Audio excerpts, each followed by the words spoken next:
Hello, and welcome to Xbox International flight number 53. Wow, it's been a long journey, man. We are in 53 episodes in. Just in case, checking before I continue. One, two, chat. Tell me if you guys can hear me loud and clear. Please say so. Can you guys hear me? Please say so.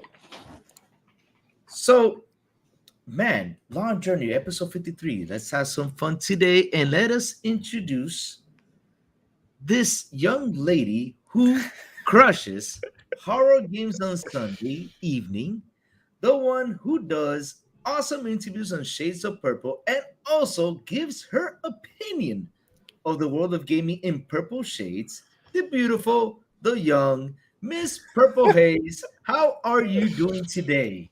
I am feeling younger that you said that, so thank you. You're welcome. But no, I'm doing well. I'm so happy to be here. All right, all right. I'm so glad that you're happy with us today. This awesome episode. I mean, we got lots to go through, lots to talk about, and as Purple Haze would say, the proof is in the playing. So tell me, what have you been playing, Purple? So I've been playing a few games. So I stream horror games just because I think it's a cool way to play those games. And so that's the Query on Sundays. I've been streaming that. I think I'm probably halfway in based upon how the story's going. I also play, and he's in chat right now, Rouster. He's my partner in crime for Orcs Must Die 3. So we're kind of going through that and almost done with that. And then the other game I play, I'll stream kind of to myself, is Biomutant, the action adventure with like the little rodent guy. So those are the games I'm playing right now. All right. And now let's say hello to my dear co-pilot here who pretty much crashed the plane and rebooted the plane and restarted the computer, Mr. Sourblow. How are you doing today, sir? Oh man, I'm doing great. Excited to be with Purple Haze. Was a little bit, a little bit on a struggle there, trying to pull together the plane for takeoff, getting it ready for takeoff. And nothing like I seen some of your content, Purple Haze. It's great content. I love your interviews, and I did see that you're playing a lot of horror games. Not my type of game, but I commend I praise you for that for playing those type of games. Yeah. No, well, I tell the people, or I tell my audience, my other gaming community friends, that they're games I probably wouldn't play up by myself. So it's more of like a social aspect when I play them because it allows me to get through the story, and I can't take it too serious because we're usually having a crazy conversation in chat. So Yeah. Yes, yeah, especially when Doc is around. He Oh my. brings up some interesting conversations. they're always having, we have some in chat right now. Rouster, Envy, Justin was in chat, Banana Killer, Doc Dark. There's so many people who bring just energy to the chat, and I appreciate it. That's awesome. That's awesome. Yeah, I mean, Purple, you're the way you play those horror games. I mean, seriously, you crush them. Sourblow can't play horror games. I mean, I have watched him play. I forgot what's this game called, and he was just scared out of his pants. And I was laughing at him all night just watching him play that game. But the game was not scary though. I was like, why are you so scared? It's like I think something is gonna pop out. I don't know.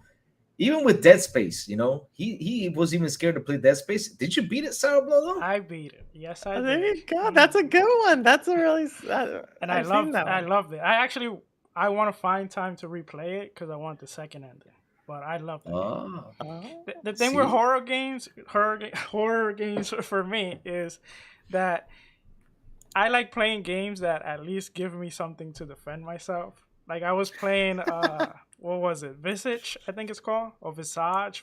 I don't know how you pronounce it, but all you get is like a little lantern or like a flashlight, and then you get nothing. And I'm like, no, I have to at least be able to defend myself. When I see something, I gotta gotta shoot at it or whack it with something. Yeah. but how are you going to defend yourself from a ghost though? I mean, that's kind of hard though. You can't shoot at it. At least make me feel like I am defending myself. Oh man! Oh, you're crazy. What you been playing? Oh And how man! you doing too? Oh, Sourblow, I'm gonna tell you something though. I came from Europe, and was it last week? Was it that I came from Europe? I've had such a crazy week. I was tired with the jet lag. I think this week I finally readjusted myself. It was a fun trip, pretty cool, pretty fun stuff. I took my 1X player.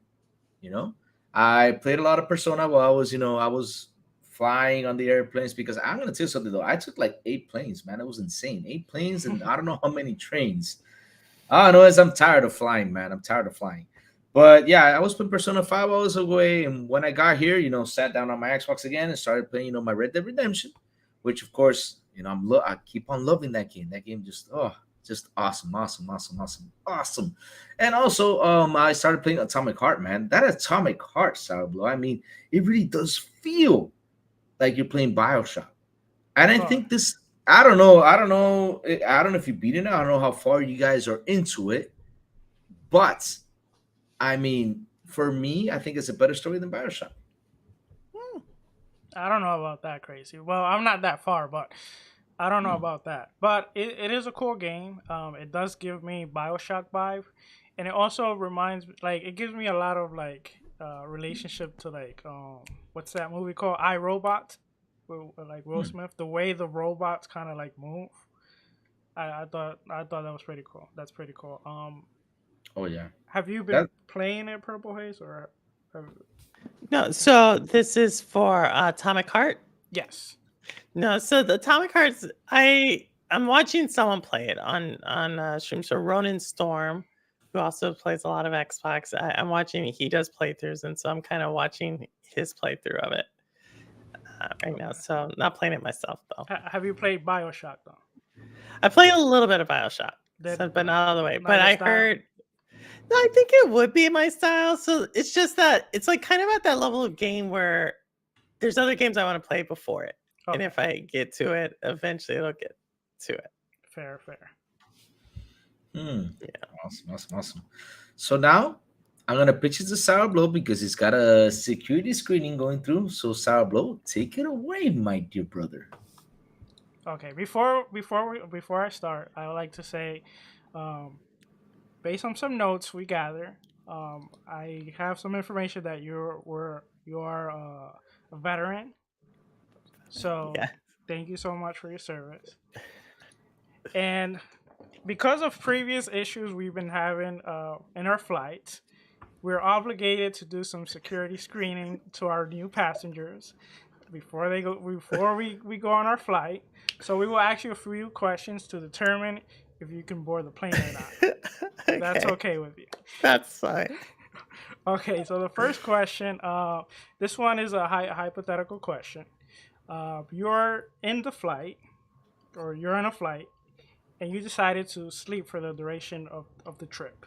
When you wake up, next to you is, we have as an example, we got Phil Spencer, but it doesn't have to be Phil Spencer. It could be basically a gaming icon that you admire.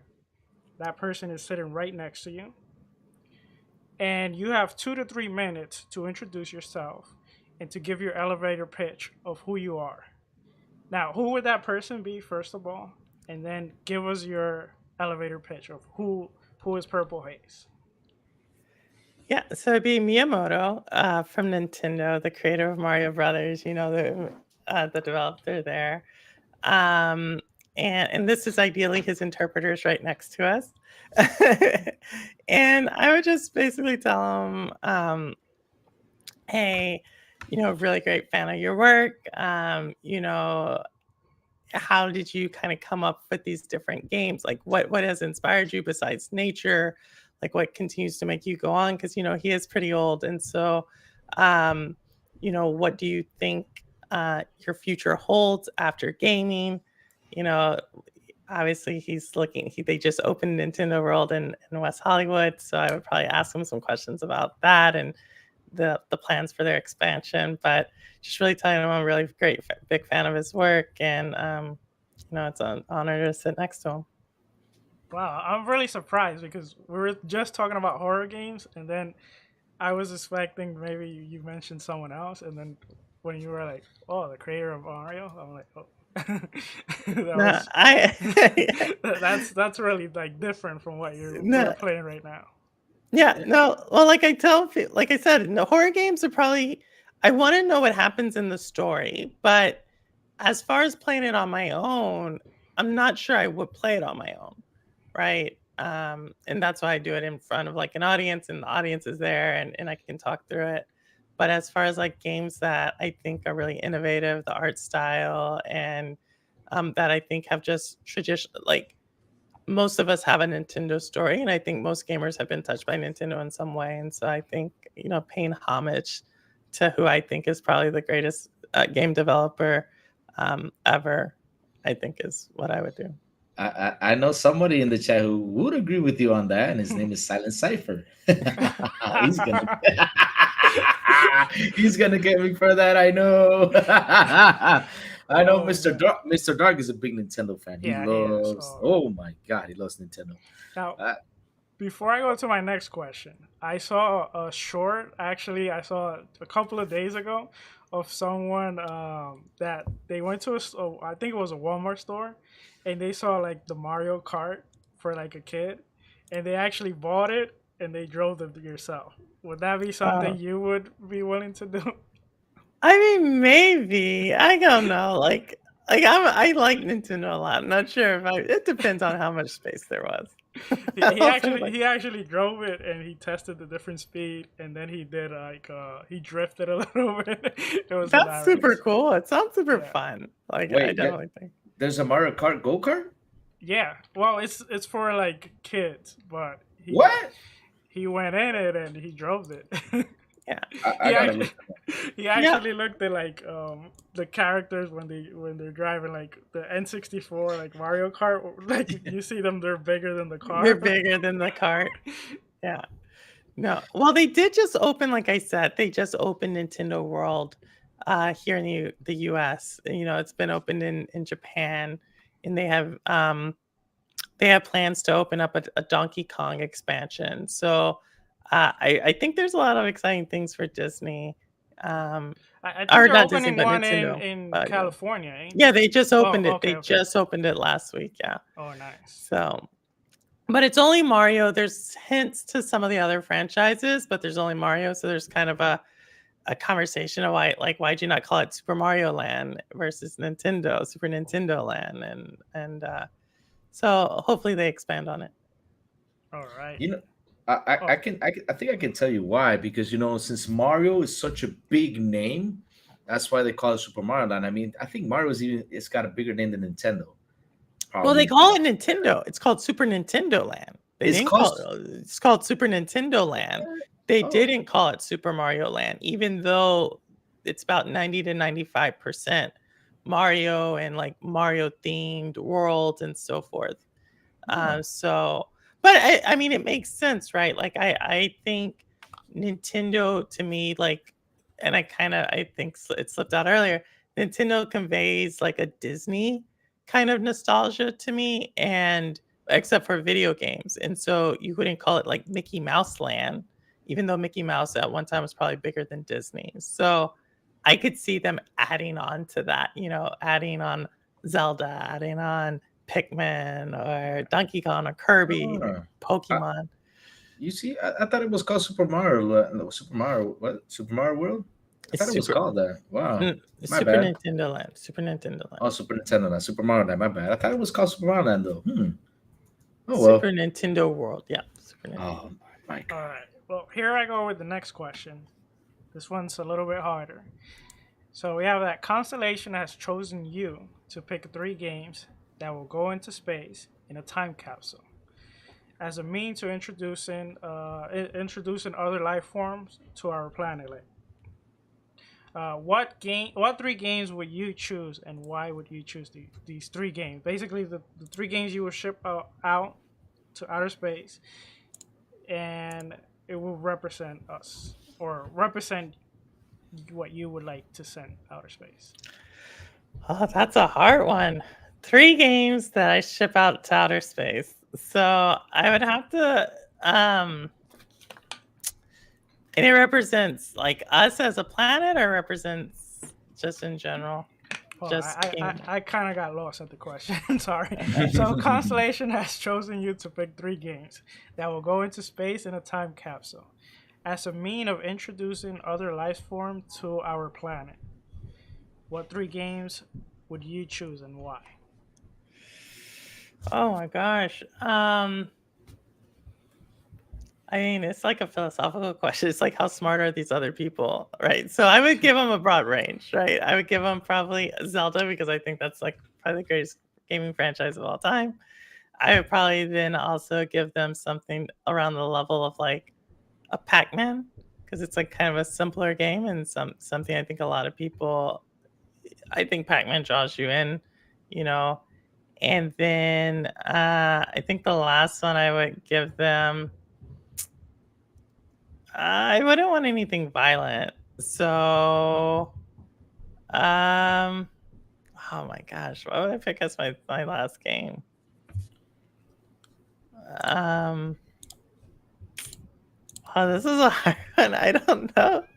Let's go with like all the other ones are violent now that I think about it. That's why I'm having a hard time with that one. I gotta say, from that's this question I love because every time we bring a guest, they always bring like a new perspective.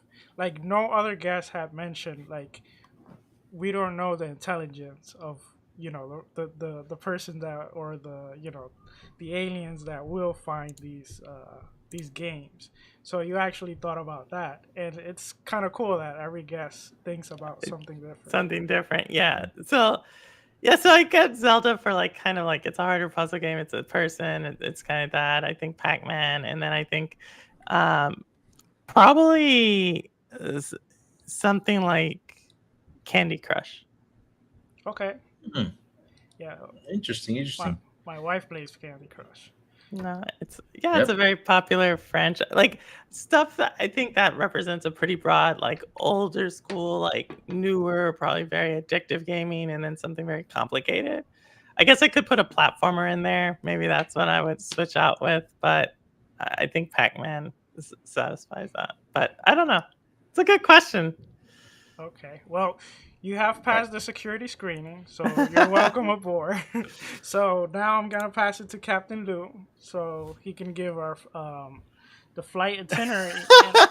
What is this? I'll he take can give the flight, the in-flight takeoff announcement. All right. Let me do the silent voice. Ladies and gentlemen, Sour has turned on the subscribe button. If you haven't already subscribed, please do so. Please store your food and beverages next to your desk underneath the seat or in front of you. Please take your seat and fasten your seatbelt. And also make sure you have hit that notification bell. We gently remind that smoking, drinking are not prohibited on this flight. However, hiding documents that might show third-party exclusivity deal is strictly prohibited. If you have any questions about our flight today, please don't hesitate to ask one of our flight panelists. Thank you. Back to you, Sourblow. Okay. Well, I think you need some more practice, Crazy, because you nailed it last time. You had it, but this time you didn't sound like silent at all. No. Oh, you're I did. pretty far off. Aw. We miss you, silent. We need you back. Yeah, we need silent back. Yeah, we do. But anyway, let's jump into the topics. Let's start with the opening topics. And speaking about horror, that we did spoke a little bit about horror. We got that the unfortunate news that Tango Game founder Shinji Mikami is leaving the studio. He has been working on Tango Game for 12 years, and he has worked on the well-known franchise Evil Within. He also worked on Ghostwire Tokyo, and recently Hi-Fi Rush. So yeah, that's unfortunate news. Let's start with our guest. First of all, do you know who Shinji Megami is? You probably do know who he is, of course. And have you played any of his games? I haven't really played any of his games, but I definitely am aware of his work, right? And the respect he commands anytime you have a studio head leaving.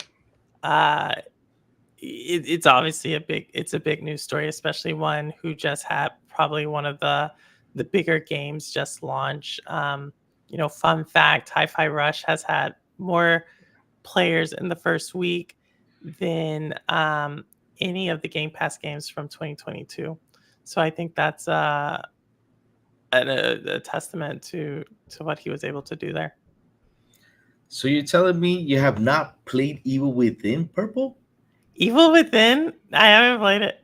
What? No, Purple. You got to put that on your Sunday games because it's Evil Within. fantastic. I may. So I have a couple. I mean, I may be switching up the gameplay. Cammy, who's usually in chat, she was like, "I want to see Zelda," so maybe I may play. I may do it. I might do it. Well, let me ask you this: have you played the original Resident Evil? I have. Okay. So that he did that. Yes. Wow. Yeah, I forgot about that. Yes. Yep, he did that. He did that. That zombie when it turns around. That's the thing that sticks to everybody's head. When I hear Resident Evil, that's the first thing I think about when the zombie like turns around and looks at you. That's the thing I think about. He did that. I mean, that guy was fantastic with that game. And Evil Within. Oh my god, Purple, you gotta play that game. You gotta. I will. It'll be put in my. Let me do it. Let me look at it. Yeah, add it to your list of games of horror games to play. Of course, I know you're gonna jump into Zelda probably, to please Cammy because it's cool that you have a diversity, but add that to your horror section. That game is man, I'm telling you, you're gonna have a lot of fun. There's 2 parts to it.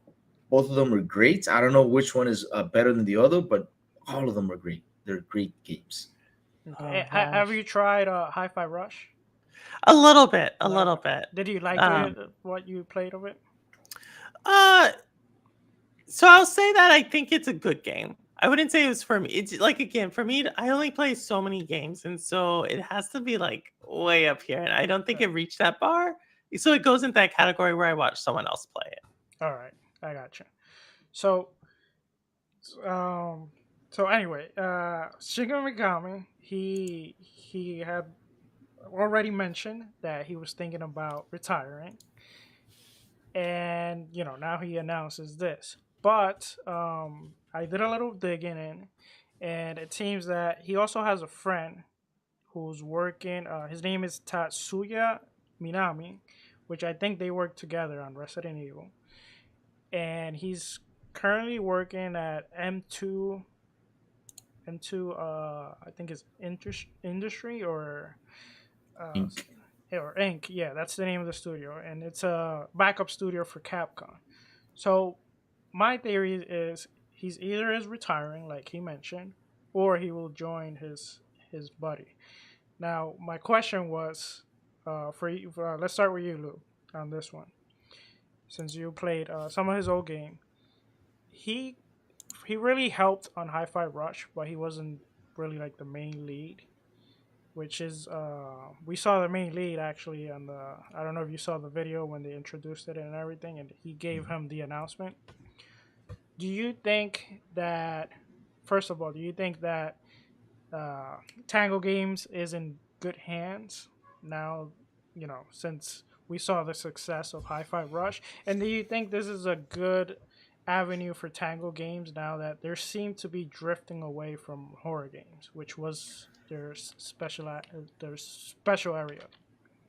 I'm gonna.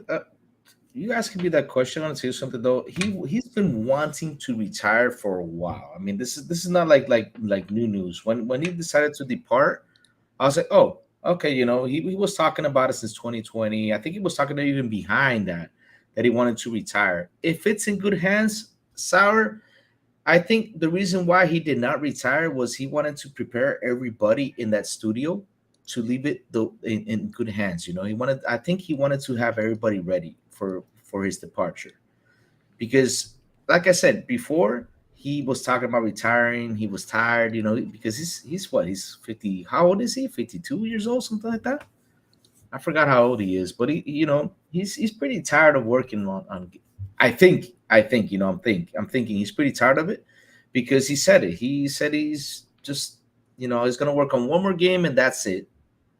And, Yeah, and I know that the games, they went to they made Hi-Fi Rush, which was a passion project. Which, man, Hi-Fi Rush, speaking of that, has reached 2 million players. They Yes. have announced that, which is pretty cool, pretty awesome. I'm happy it has reached that because Hi-Fi Rush is such a great game.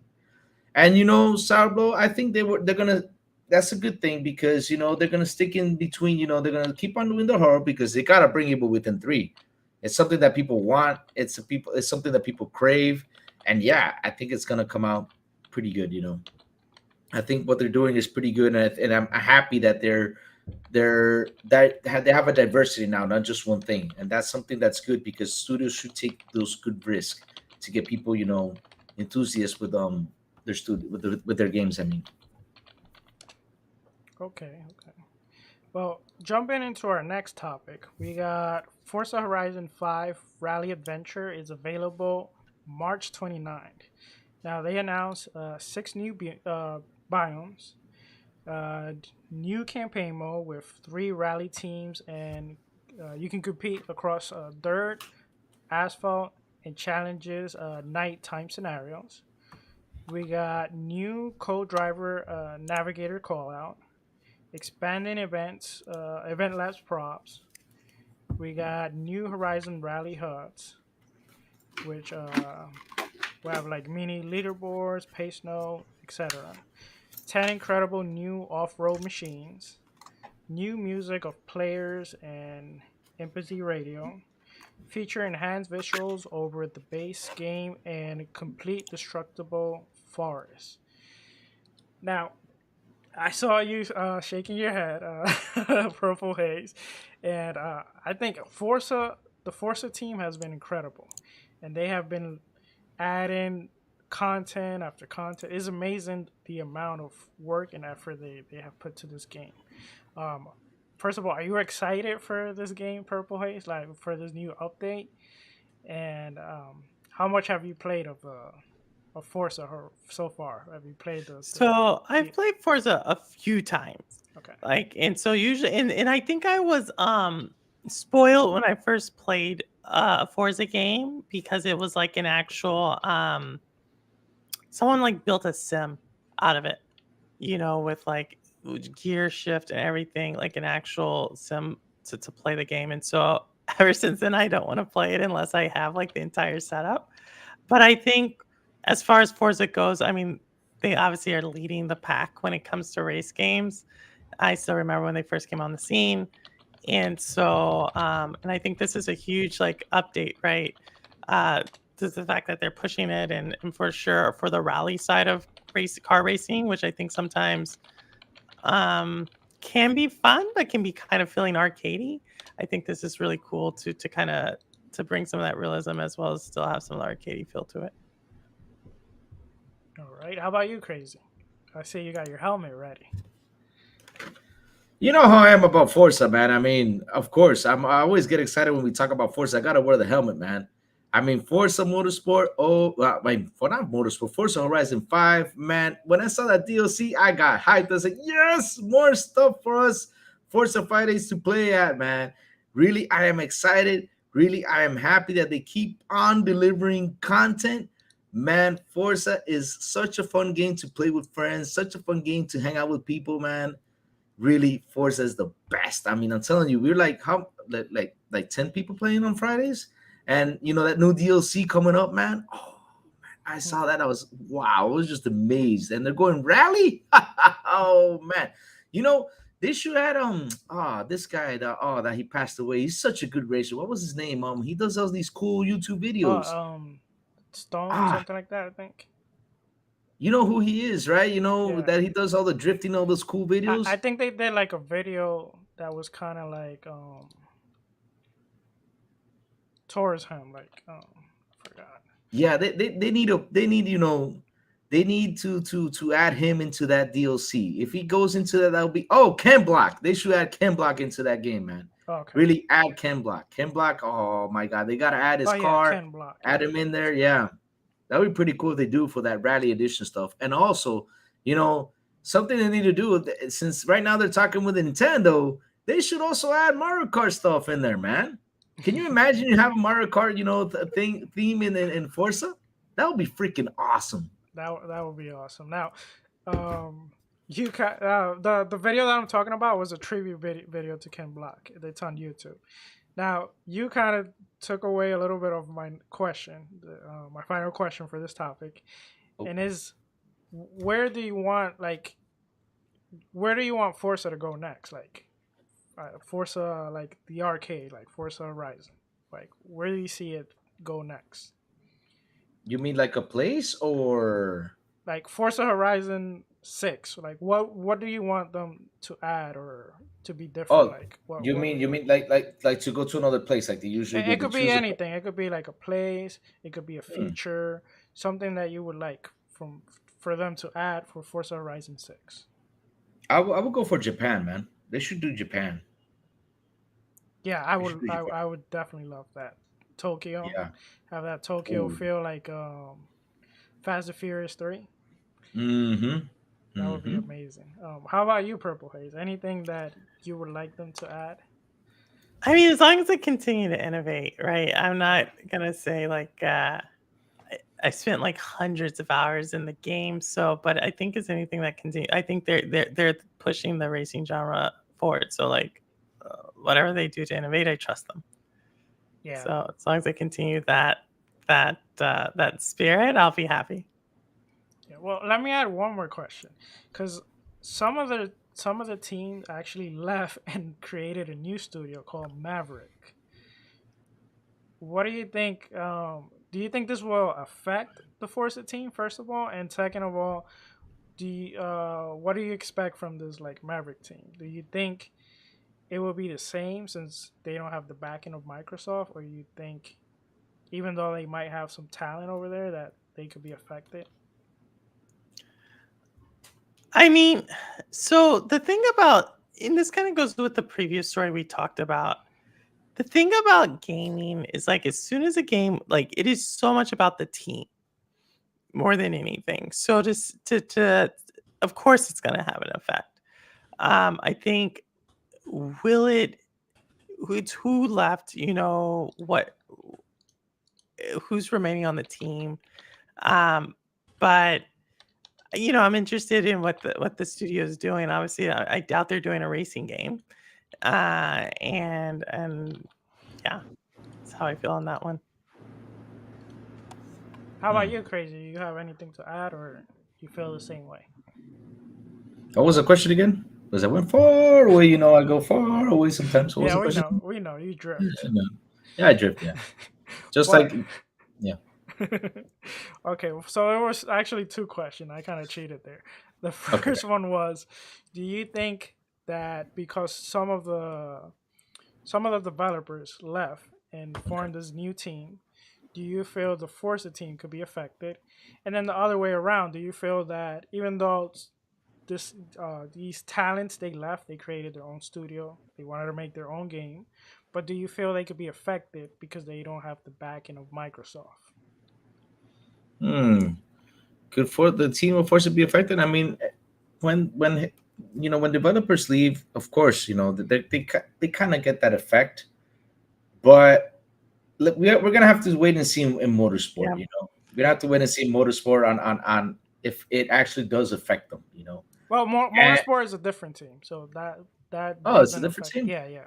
Oh, The okay, okay. Playground game is the one that work on Forza Horizon, and then Turn 10 works I keep forgetting that. Why do I keep Motorsport. forgetting that? I keep forgetting that Turn 10 does that. Yeah, yeah, it's a Yeah. different team. Yeah. But yeah, we're gonna have to wait and see until the next Forza Horizon, see if it does affect them, which I think it probably will a little bit, but I think they will get the hang of it and continue through. And the next question was, how will the Maverick development team do without Microsoft backing you? That was the question. Yes. I'll be honest with you. Usually, if you have not noticed, all these guys that have left big studios and formed their own independent studios have actually done pretty well. I don't know if you noticed that. Yeah. They actually done pretty Uh, well. So I feel like yeah, they would do pretty well. And they would probably do an awesome job because again, man, they got this experience of working on Forza. And look at Forza. Forza is the best racing game right now out there. I probably get jumped on this, guys. I'm not trying to leave GT7 behind or anything like that. But let's be honest though, these guys are kicking butt with their Forza.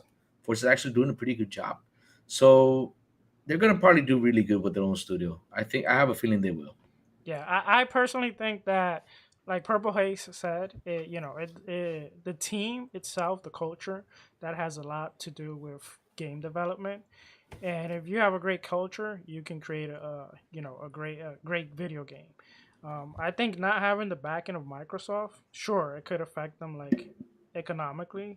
Like maybe their game might not be as ambitious as it could be, but it will be the game they want to create. So I think they can create a great game. And then the other way around, it depends, who, in what terms, they left. If they just left because they want to create a certain game, but the people that were left behind, they have a great culture and, they know how to work, then I think they will be fine too. I got a question for you guys. Why the name Maverick? That's something that has me intrigued. Do you think by the name of Maverick could they actually be working on jet fighting playing game or something They're like that? they're not. Uh, They're not. they're working on, I believe they said, AAA open world Yes. type of game. Oh, okay. I think, if anything, the reason why Maverick, I mean, normally what you hear a lot of times, from these people from these developers who leave bigger companies to form their own, is they want to do something different, right? They don't want to do what the Yeah. marketing team says is hot in the market. They want to like be innovative.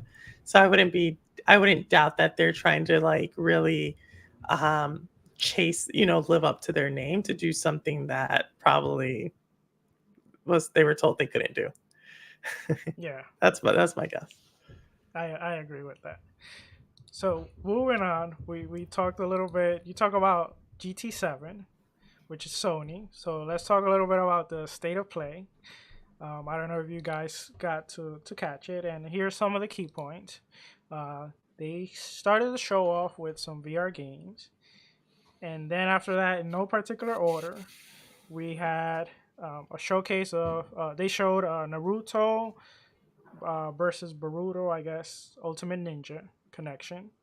They showed Destiny 2, and well, Destiny 2 DLC, which will come out. Well, actually, it was released yesterday. It has new quality of life featured were revealed in this trailer. Um, they showed Suicide Squad Kill the Justice League, which we will talk about it later on the show. And they debuted the four-player co-op gameplay, and then they showed some more, the developers talking about the gameplay and all that. They showed this game called, I don't know if I'm pronouncing it right, but it's Tchia, which is Chia. So I think it's Chia. That's how Oh you my bad. pronounce it. No. So it's coming to PS4, PS5 on March Hmm. 27th, March 21st, and it will be part of the PlayStation Plus Extra and Premium, which that was pretty interesting. Um, then they also showed a game called Humanity, which was an intriguing puzzler game. There was a demo that was released in the day of the showing. And let me see, they also showed Resident Evil 4, which showed some action gameplay. They announced the Mercenary mode, which is a free post-launch DLC that will come later. And then they also said that there was a demo coming soon. They showed a trailer for Street Fighter showcasing three players, Cammy, Lily, and Cammy. is it Sangria? Cammy's in chat right now too. That's her favorite character. Oh, Hmm. really? Nice. Yep. Cammy. That's what she's named after. And they also showed Baldur's Gate 3, which launches on PS5 on August 31st, which Hmm. there was a little bit of controversy on that. So let's start with that real quick. So after that, I don't know from where this came. They basically asked the developer, what happened with the Xbox version, and they they made a statement or made a post where they say they are working on the Xbox version, but unfortunately, they had some technical issues, and I guess when they feel the game is right, they will announce, a time frame for the game. So people immediately started jumping on the Series S, as always, the potato and all that, which to me was hilarious because if you know what Boulder Gate is, you're like, this game doesn't seem like it's not really demanding. Like it's a RPG that's like top down, but RTS. RTS. No, is it No, RTS? no, it's a RPG. No, RPG. RPG. RPG top down. Okay. Yeah. Okay. So, Mike, I don't even have a question, but do you guys think but let's go with this. Do you guys really think that the Series S is holding back this generation? No. So a couple of things. I think that's funny because Baldur's Gate 3, y'all know, I think like that I came from like the Stadia community. And so Baldur's Gate 3 is like really dear to us because we were able to basically play and demo it as the developers were developing the game since basically Stadia's inception. So we played this game for like the last few years, and I think a lot of the community really takes pride in the direction that the franchises went. But with that said, I don't think the Series S is holding it back. If anything, I think it's probably just, resources and where to put the resources at this time. I think that's the question. But no, I don't think the Series S actually holds back gaming.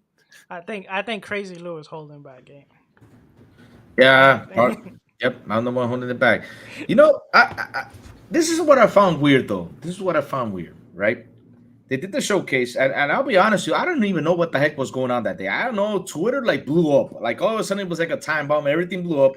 I was like, what the heck is going on? I see people like fighting. Baldur's Gate. All of a sudden, Baldur's Gate became like the big popular, like, oh my God, it's a Mario game, like a huge game. I was like, why is people complaining? What's going on? Then I sit down and I see that they did not answer for Xbox.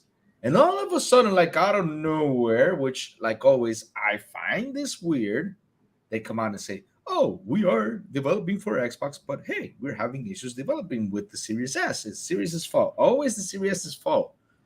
I wonder why do they always gotta grab the Series S and blame it on the Series S instead of blaming it on themselves? Which, of course, if you guys are not doing what you gotta do or not understand the technology, don't blame it on the Series S. It wasn't even they never mentioned the Series S. It was actually Oh. fanboys that did that. No, really? I thought they Yes. did mention that they were having a development issue with the Xbox, though. Yeah, with the Xbox, but they never Yeah, mentioned, exactly. they never Oh, they mentioned the mentioned- Series okay. S. Oh, It because could have been the Series X for all we know. Who knows? Oh, because since you mentioned Series S, I thought they were blaming Series S because again, I know Twitter blew up and everybody was like, it's Here's the thing with that. Like I've been on PC like forever, and basically the game scaled down to the different, depending on what graphics card you have. And we've seen that forever. Depending on your spec, you there's minimum, requirement, and then depending on that, you can go up and you get higher performance. And that's the same with console. The only thing with that is that I feel like, and I'm not blaming this on developers. If anything, I would blame it more on the companies themselves because I believe what they don't want is to add more time and resource to to really like optimizing these games on the other platforms. That's why maybe there are some studios that they don't like the Series S because they have to put extra work into it and extra resource. But I don't think at all that the Series S is holding anything back. So here's a question for you guys. Do you guys think they were actually developing on Xbox or no? Because that was what I found like pretty weird. Like all of a sudden they come out and say, "Oh yes, we're making it," because everybody was saying, "Oh, another third-party exclusive for Sony." Everybody was mad because it was a third-party exclusive. Again, a lot of people came out mad about that. So my question is, do you think they were actually developing on the Xbox or no? I actually don't like. I think that this probably is just as I said before with Baldur's Gate 3. That was actually going to be like a Stadia PC exclusive, right? You know, like I said, like we were playing Baldur's Gate the first part of the game on Stadia over the last several like 2 years.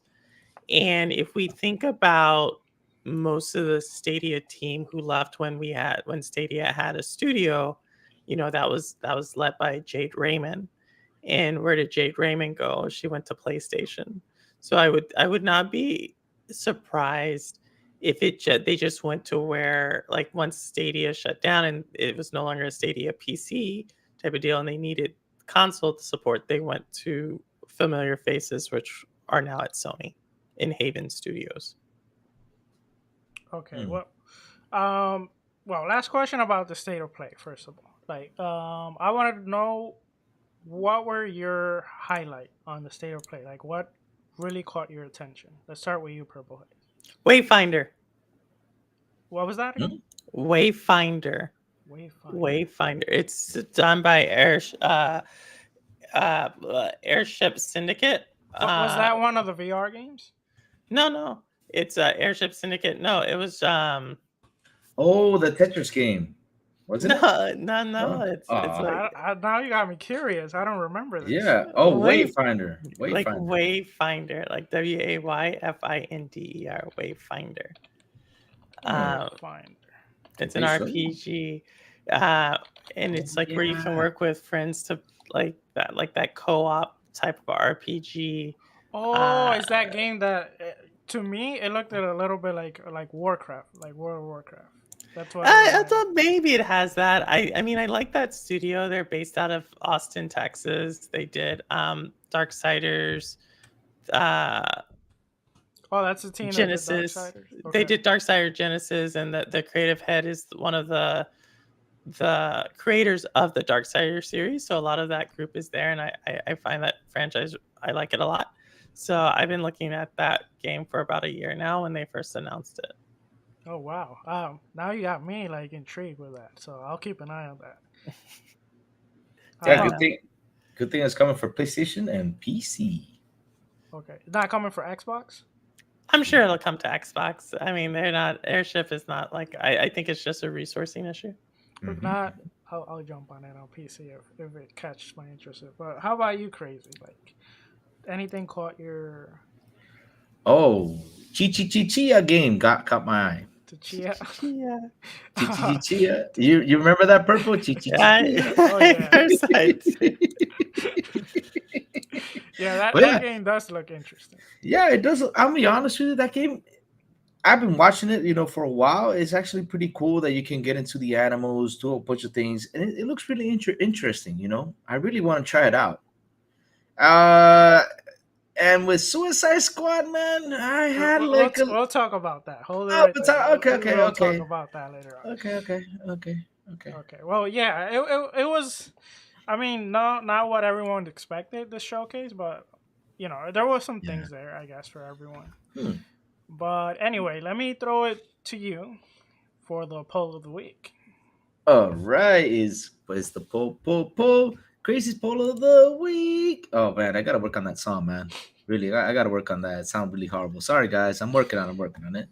So the poll of the week is: what game show on the PlayStation State of Play are you most excited to play? Was it Baldur's Gate, Suicide Squad, Kill the Justice League, Street Fighter 6, Resident Evil 4? And the winner is... We need a drum roll, Sourblow. Can you get a drum roll? We need to get that. Yeah, can you get that? I'll work on that. Yeah, please do. We need a drum roll. Suicide Squad is the winner. It's pretty interesting that people want to play Suicide Squad, because I saw that. I was like, okay. Resident Evil came out in second. Street Fighter came out in third. And last, Baldur's Gate got 0% of votes. Why? I can imagine. People pissed probably because it's not on Xbox. Yeah. Come on, guys. We got to be better than that. Yeah, a lot of people mad about that. Yep. Oh man. All Whew. right, so But let's yeah, jump. that was the pull of the week. Go back to it, my brother Sourblow. All right, let's But jump. wait a Yes. minute, wait a minute, wait a minute. Before we jump into the thing, let me say what's up to the chat, man. Well, All right, go ahead. Go ahead. I'll yeah, actually, yeah. I'll be right back. Go ahead. Oh, Sourblow gonna hey, time this, please, guys. Sourblow gonna make another record. Time it, time it, time it. Let's say what's up to Mr. Dark. Hello, hello. How are you doing, sir? Infinite Umbra. Hello, hello, hello. Ooh, Doc Dark in the house. I wonder what Doc Dark will bring into the table today. RWK88. How are you doing, sir? Rooster. I know you're a sick man. I hope you feel better, man. Welcome, welcome, welcome. Happy to see you here, brother. The one you fear. Hello, hello, hello, and welcome. Hi, Cammy. How are you doing? Going down the list, Mr. Silent Cypher. Silent, get better soon, please. We need you here, Captain. Oh, Captain, we miss ya. Hello, hello, Wits, and welcome, welcome, welcome, Wits. Keep going down the list. Let me see. Going down, going down. David Cohen. What's up, David Cohen? Technos Gaming, hello, hello, hello. Gogo Po, as always, around here. Pixel Slapper, hello, Pixel Slapper. Ooh, Talos, the man with the ray. Hello, hello, brother. And Sourblow, I imagine you're finally back, right? Yes, I am. All right, Sourblow, take it away, my dear brother. All right, let's start with the main topics, and let's start with Warner Brothers, kind of future plans. Let's start with Hogwarts Legacy, which has been, wow, it has taken over the whole year. We got that it already sold 12 million copies in the first 2 weeks. Hogwarts Legacy actually holds the record of most concurrent Twitch viewers for single player games, and it was at 1,269,317 people, which beat the record for CD Projekt's Cyberpunk 2077. And, based on these numbers, we can say that it's almost a guarantee that they will be working on a DLC and probably a sequel. There was actually a developer that kind of gave some hints on that. And we also have that Warner Brother did mention that there's plans for an HBO series, which I love HBO series, so I'm already excited and I'm down for that. So let's start with Purple Haze. First of all, are you excited for Hogwarts Legacy TV series, sequel, or DLC, or you don't care about Hogwarts Legacy? So I have a confession. Oh. I've never read a Harry Potter book, nor have I sat through a full Harry Potter movie. Oh wow! Not one. No, well, I think I've slept through several. Oh wow! I've slept through several. It's not that I think it's a wonderful world that they created. I'm dead serious. I think I told. No, it's fine. It's fine. So, but I think the world that they created is unique. Obviously HBO is really, really. I like what they've done.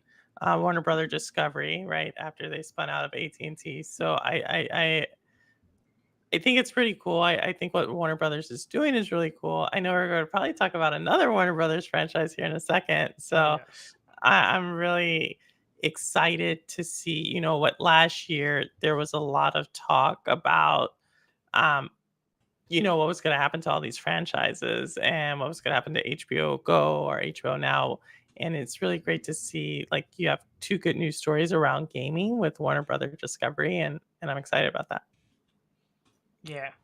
Now, let's go to our Harry Potter expert who knows all the characters. What was it? Dumbledore? What was the name you gave? Bumbledore. Professor Bumbledore. Humblepuff? What was that? He got all the names wrong. The purple. Yeah, and he's supposed to be an expert. Yeah, I mean, I've seen the movies. You haven't seen the movies. Come on, crazy. Yeah, of course I have. I can tell you everything that happened. I keep telling you. I can tell. I remember this one movie. There was a big spider. Crazy. I forgot. Before I shoot you off the plane.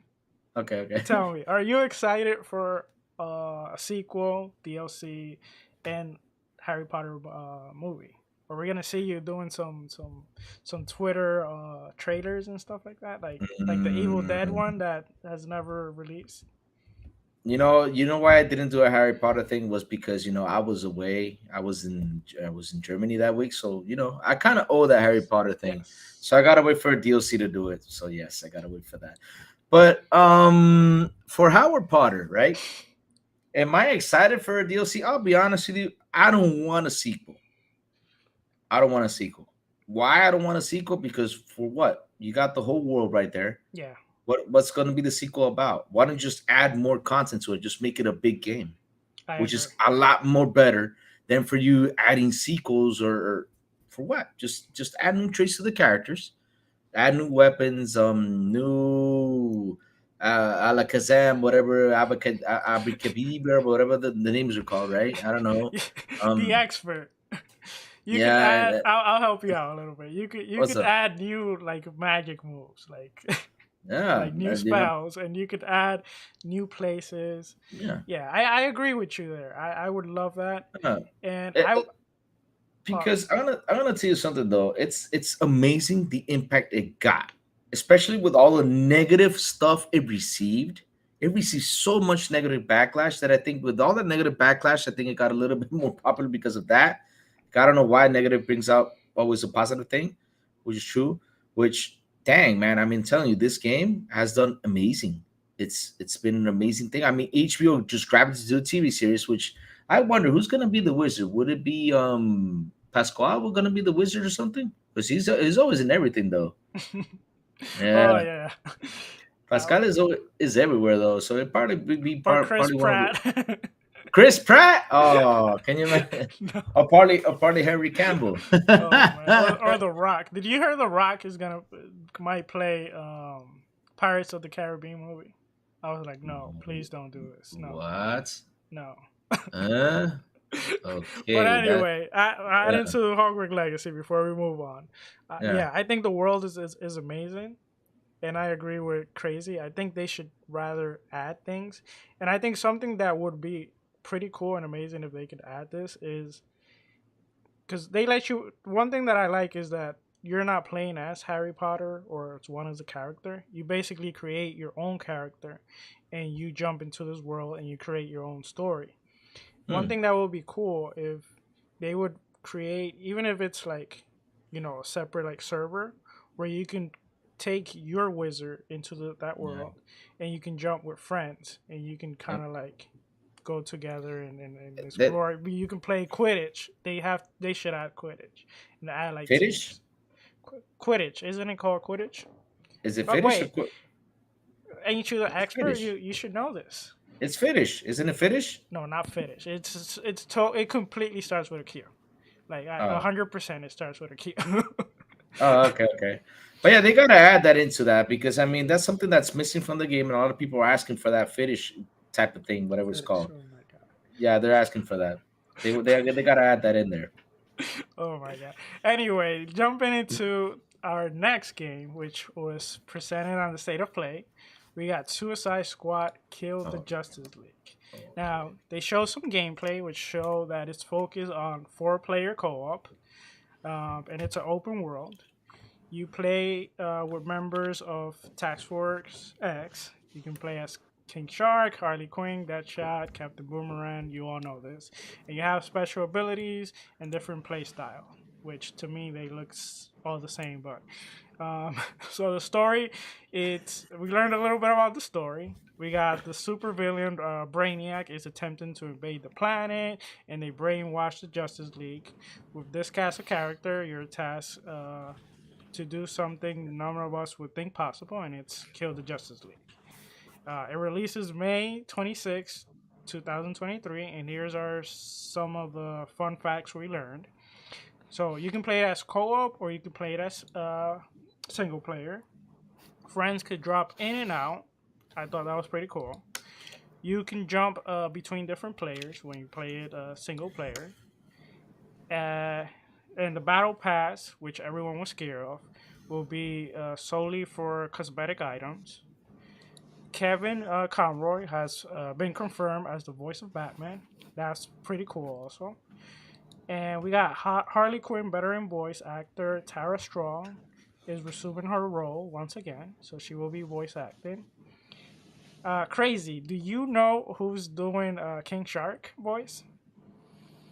I don't know because I don't see something though. King Shark is super super smart, and I was like out of place when I saw King Shark like that. I was like, wait, isn't he Yeah. Well, like King Shark is gonna be voiced by Samoa Joe, which they should correct on their page. They have WWE wrestler. He's no longer on WWE. He's actually in AEW. So, so Warner Brother, you have to correct that. really? And then we have Deborah Wilson is confirmed to voice Amanda Waller. Now I'm very curious. Purple Haze, are you digging Suicide Squad? Are you liking it? Did you like the play style? Are you excited? Or what's your take on it? So Suicide Squad, to tell you the truth, this is another, I think all the games like where it's like, I told you the one I was most excited about, right? And then I think it's a big drop off between the second and Spoiler third. alert, the next one I'm going to talk about, I think you're really excited about. Okay. So I would say in general, like, again, it's not a comic series I followed. I didn't watch the movie, so it's not like one that I have a strong opinion about, but I think I could get into it if it wasn't something where I was like, oh, definitely no.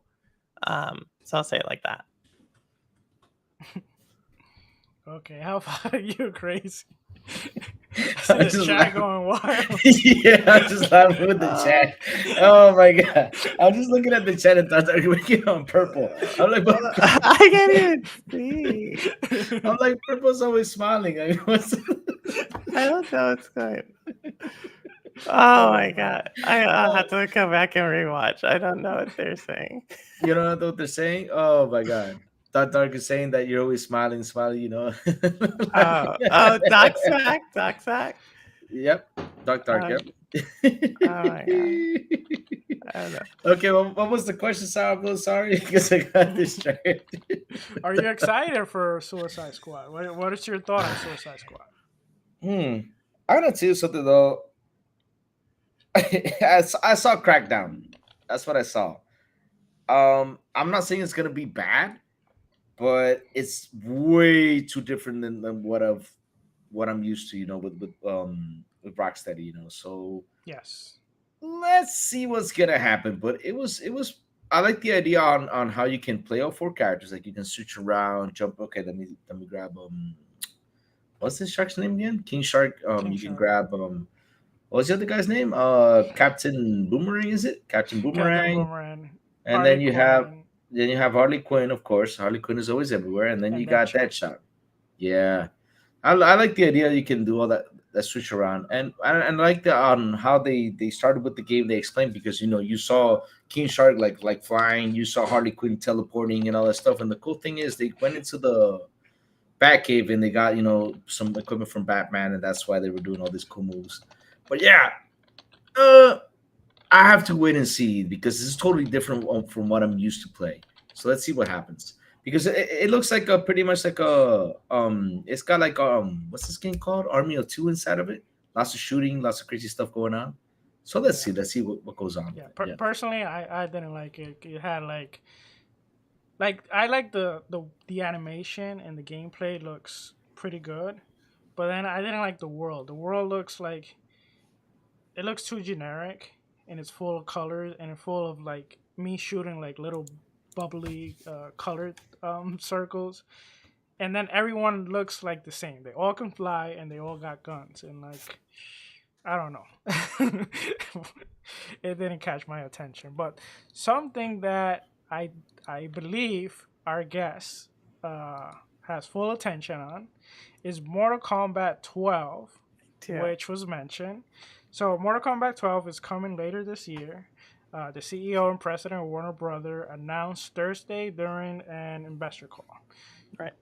We have that co-creator Ed Boon has previously hinted on Twitter that there's a new game from NetherRealm that would arrive 2023, and offer hopes that the boy Homelander would fit nicely with Mortal Kombat roster as a guest. And then we also have NetherRealm has already confirmed a different project, and it's a mobile RPG, Mortal Kombat Onslaught, and it's slated to launch also this year. Now that I'm not excited about, but maybe Purple Haze. But Purple Haze, I did see we was doing a little background check, and we saw your Twitter's bombarded with Mortal Kombat 11. So first of all, can you tell us about that, and how excited are you for Mortal Kombat 12? Yeah, so oh my gosh, it's kind of a sad story, but one of the cool things about I just wish more people could experience Stadia because it was so cool. And so one of the things that I planned on doing with Stadia was a Mortal Kombat tournament, and we actually did have a tournament for Mortal Kombat, and it was really cool. And I had a lot of different like art done with me, kind of superimposed with some of the characters, and it's a game that actually. It's one of the few games my brother and I play together. And so I like it. I think it's my favorite fighting franchise series. Really excited that it was announced just because around the time I did the tournament, there was a lot of like, what's going to happen with this? Is this the last one? It was that whole thing about what's going to happen with Warner Brother games. And so, of course, I'm super excited to see it come out. And I think for anybody who's like a fighting game type of gamer, you have to be excited for 2023 between Tekken 8, Street Fighter 6, Mortal Kombat. Yeah. I think Justin, who's in chat, if he's still in chat, he won a game on my show this last week for that. I think they also announced Soul Calibur, what is it, 6? Yeah, there's like just so many games, fighting games right now. And so that's really cool to see just because the way gaming, it harkens back to like the 90s. Yes. So I think that's pretty cool. I got a lot of things to say about Mortal Kombat, so ask away because I'm going to go on a little rant. Before that, I'm going to say that, it is cool that we're seeing that fighting games seem to be coming back strong. Because they all, to me, everything I've seen from fighting games, they look amazing. Horror games, they're looking to come back. So we're seeing a lot of different like genre coming back strong. So that's pretty good to see. Before I jump to you, Crazy, I'm curious with Purple Haze. What character would you like them to add for Mortal Kombat 12 that it's not a Mortal Kombat character? Someone... it could be from movies, the TV series, cartoon, someone you would love to see there. I think it would be kind of cool just because I give this chick a lot of crap just because I think she's kind of basic, but I think it would be kind of cool to see, to do a fatality on her, and that's Lara Croft. Not even to play her. Not even to play with her. To do a fatality. Oh my god! I think that would be pretty fun to do that.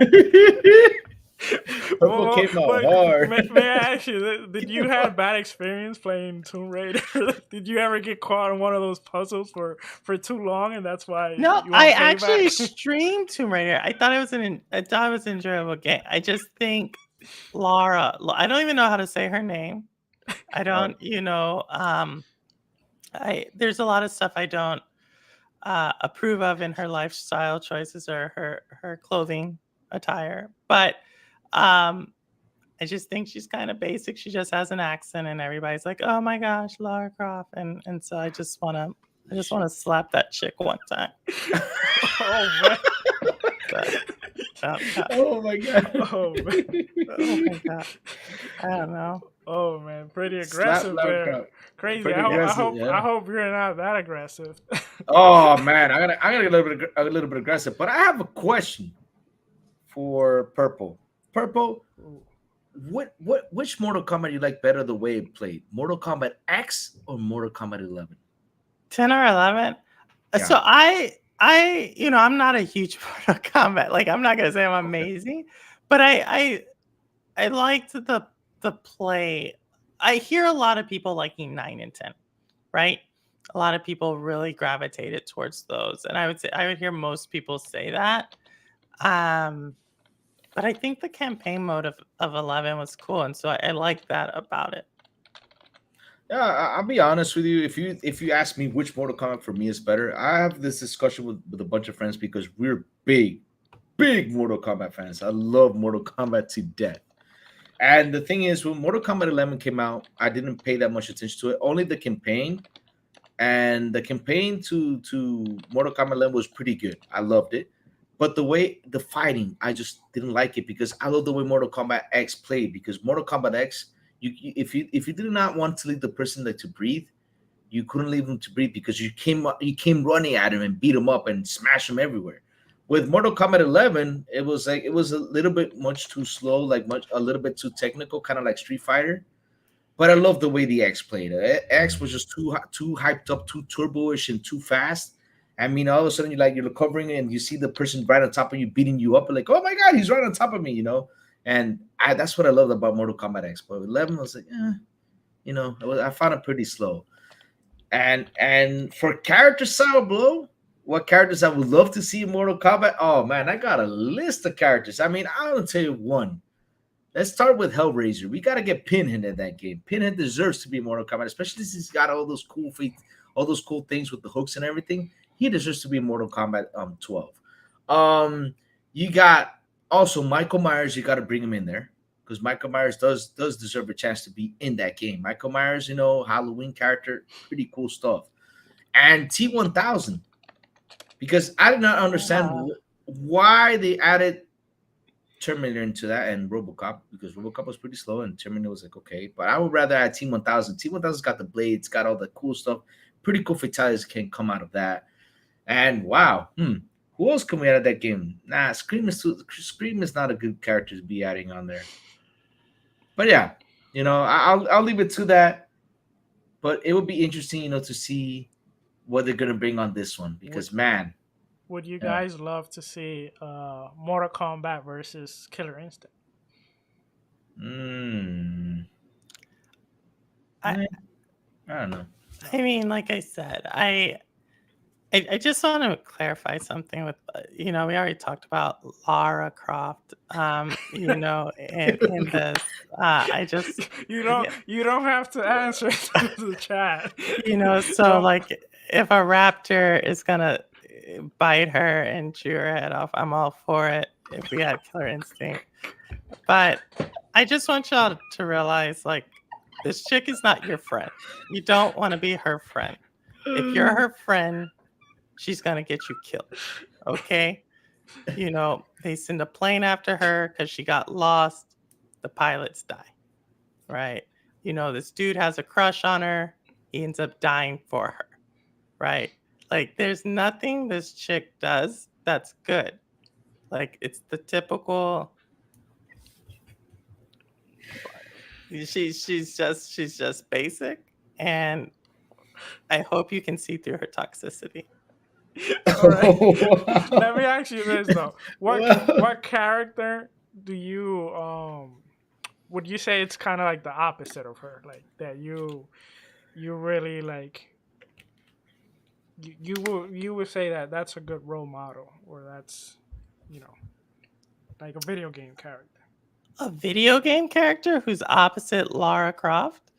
Yes. I mean, just anybody with common sense and just has a good spirit. But I would say Impa from Zelda.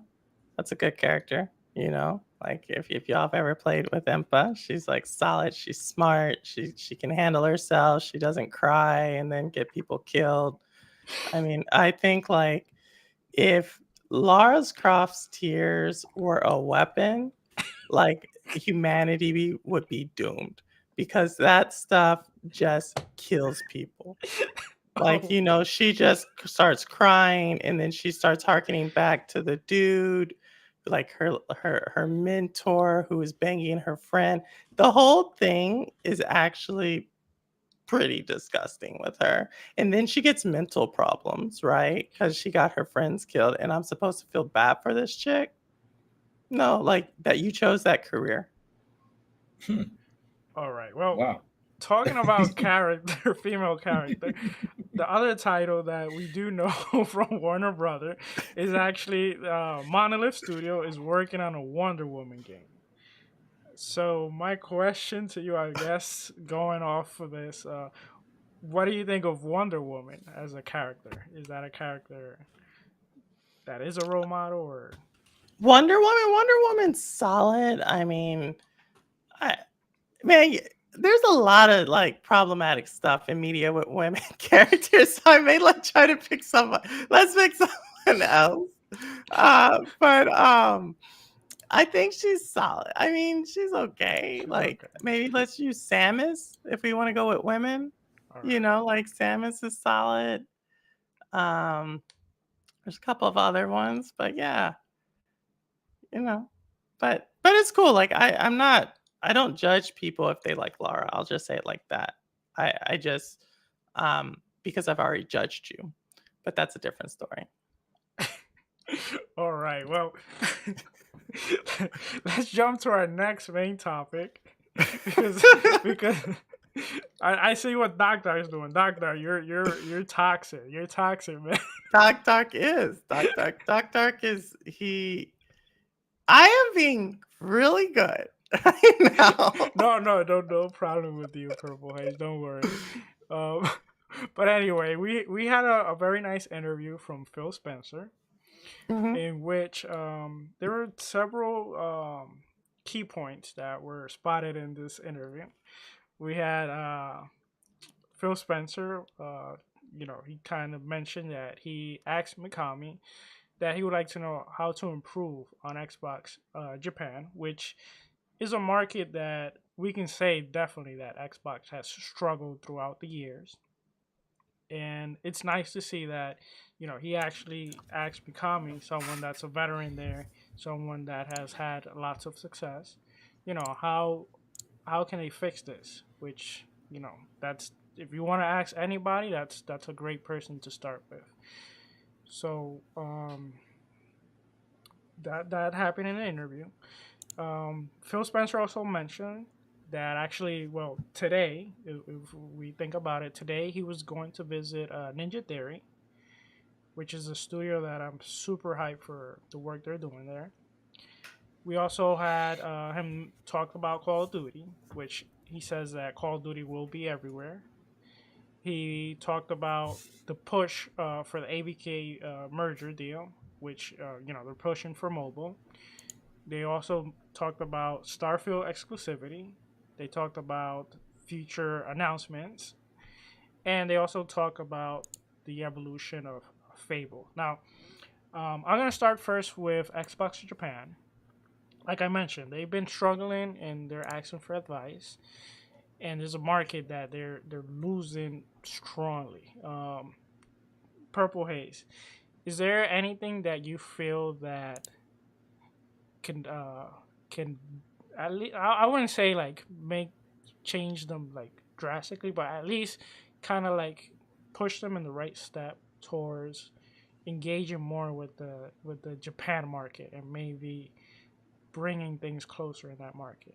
Something that maybe you see they could do or So, they haven't so this done. is going to probably be a controversial take on this topic. But I think what Xbox probably should do um, is understand who your core market is. Instead of chasing the Japan market, which is a very interesting market, and it's you may not be successful there just in general. You're going up against some very traditional, very cultural sewn into the fabric of that, the 21st century culture of Japan. Like, I would say, like, figure out what it is that your gamers, who is an Xbox gamer, and double down on like providing that first before going out and trying to be something else somewhere else, if that makes sense. Like, I think that, to me, that's what I would do. And just because I'm not sure, this may be like a fool's errand to chase something that may not be. I mean, it's traditional games franchises. If we think about what the Japan market likes, it's not really Microsoft. Microsoft is more multiplayer.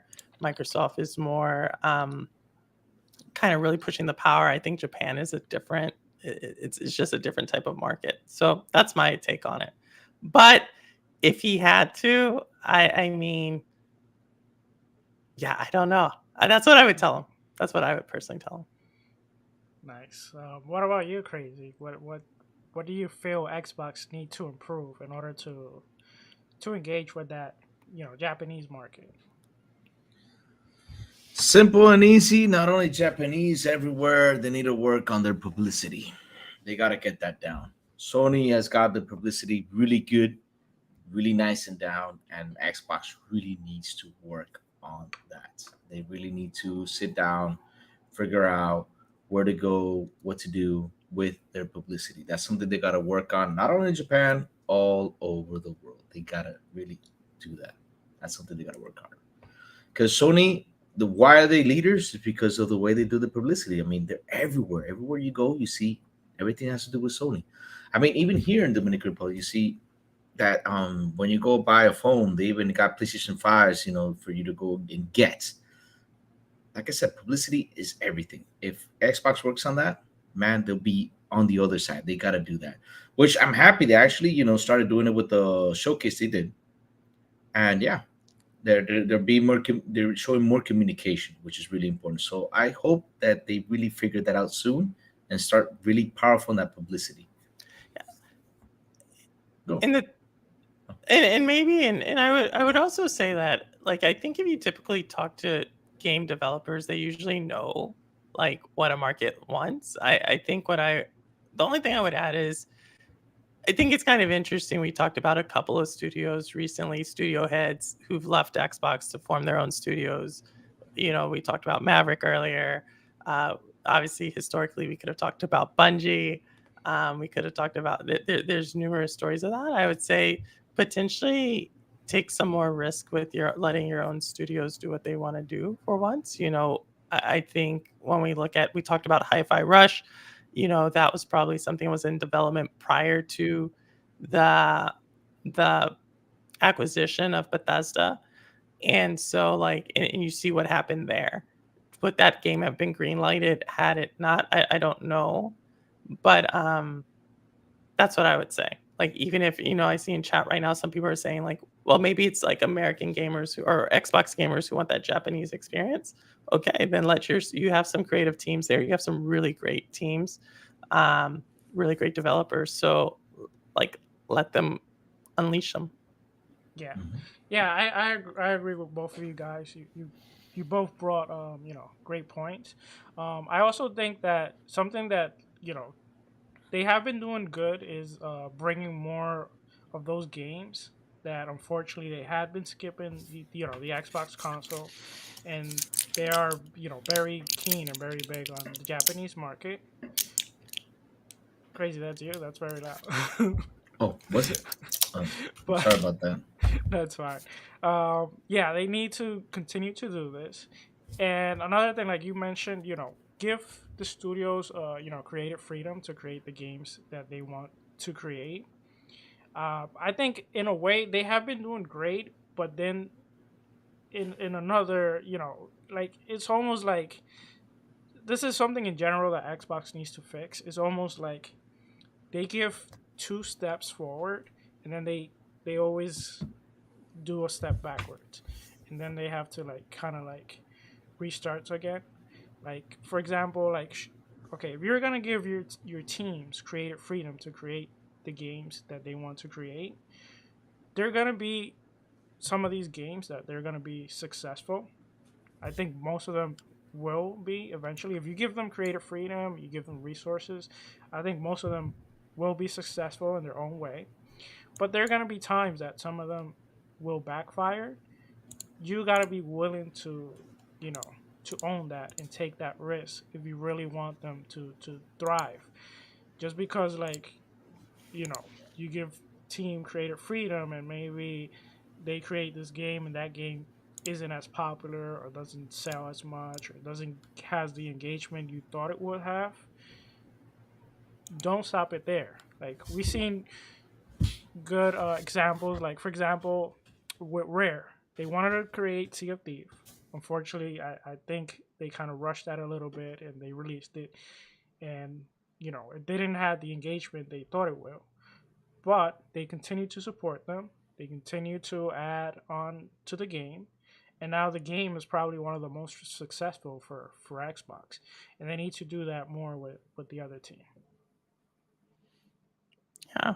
No, I tell you, I mean, I think there's numerous, like I said, there's numerous examples that we could draw from. Yeah. We could, obviously, we talked about Bungie, we could talk about Ensemble Studios, we could even talk about some of the studios that they published the game, but they didn't own the studios, so Moon Studios, and how that went.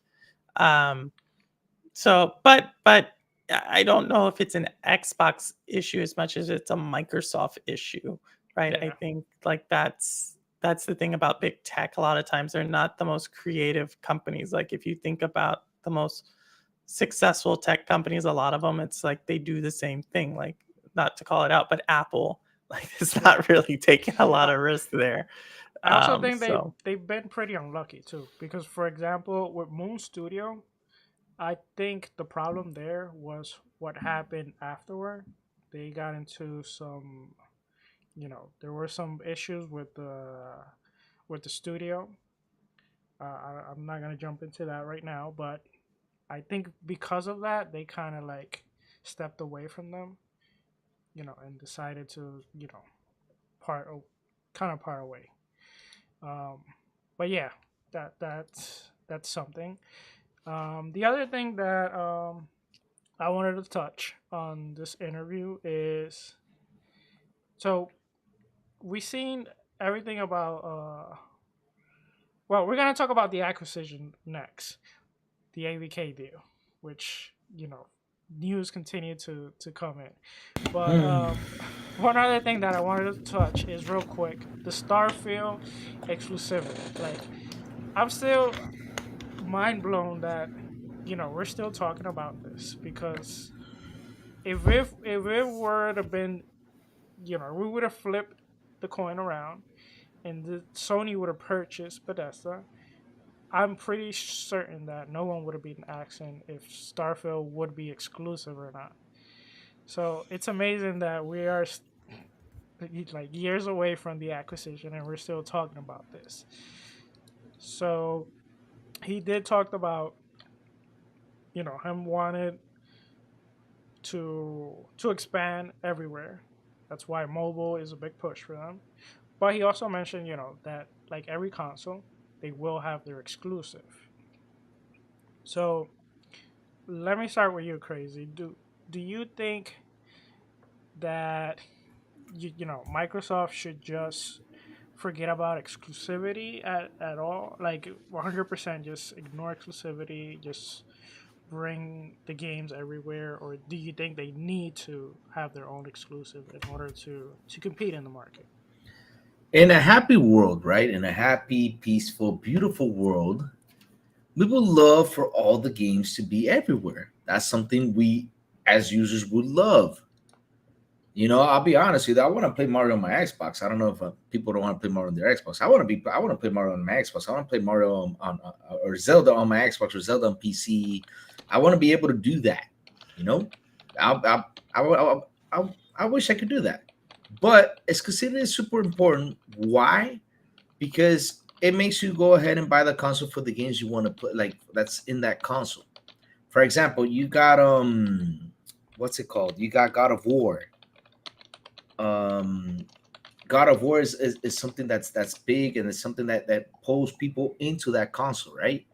So you got God of War, you got The Last of Us, you got those other type of games. So yeah, if the exclusivity is really important. Like for example, this Starfield becomes a big game, which cross your fingers, it actually is a big game. It's gonna be great. It's gonna be entertaining. It is gonna pull people over there, and that's what they want. They want to bring people to their not to the console. To be honest, they want people to come to their service because that's what they're focusing on, to come to the service. But like I said, in a happy world, of course, we want it to be everywhere. But yes, exclusivity is important. Do you feel the same, Purple Haze, or do you have anything to add? I mean, I think this gets into a bigger conversation, which I think we're about to get, and that is exclusivity matters to certain business models, right? And if your business model is to drive the purchases of the consoles to get people in your ecosystem, exclusivity really works. Like the company that does this really well, I think the best is Nintendo, right? They like if you stream the wrong thing on Nintendo, you are getting banned.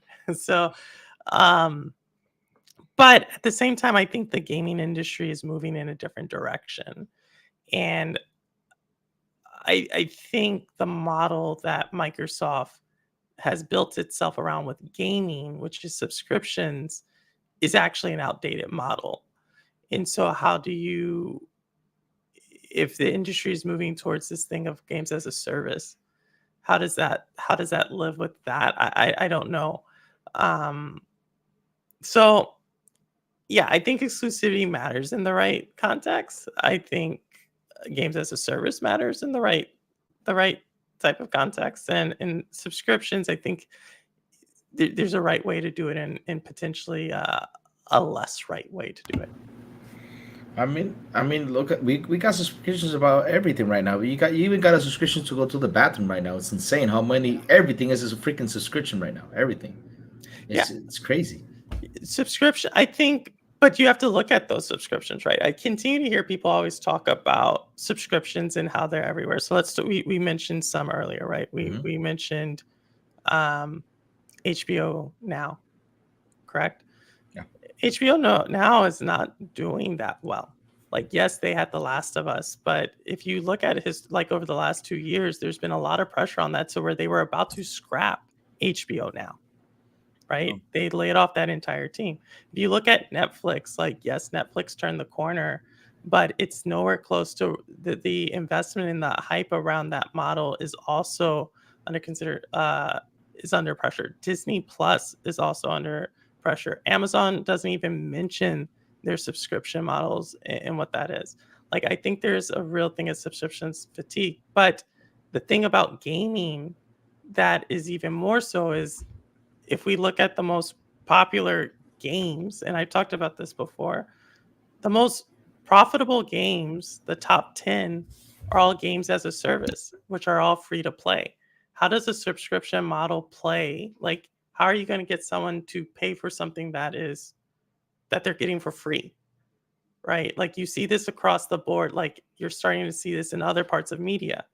People, as far as like news, they're not going to subscribe to former thing like cable subscriptions. They've cut the cord on that. They're going to like a YouTube. They're spending their time with Twitch. They're spending their time where things are free. And if you look down the line, there's little questions about, does a subscription model, can it stand on itself, or does it need to be supporting something else? And I think that's why I look at Nintendo's model, which you're going to pay a premium for their game, and then they use their subscription model to add on to it, versus like a Microsoft or even a PlayStation, right? Which they both have it a little different, but um, like the most popular games on both of those servers are free to play games. You know, I was actually gonna move on to the next topic real quick, but you actually bring up a great point, and I love you. I love your take on the subscription model. How does it coexist with game as a service? And that made me think about some of the deals that Microsoft has been doing lately. Like for example, they did that deal with Riot, where like if you're subscribed to Game Pass, you get like all their cosmetic and all those things. So I'm wondering if that has to do with what you're kind of saying. Maybe they'll start doing that with more of these games as a service. Kind of like to incentivize people to subscribe to Game Pass. Maybe like give them the cosmetics or some of the things that they want to grind for. If you give them that as a package, you know, plus, you have all the other games and you have all these other stuff.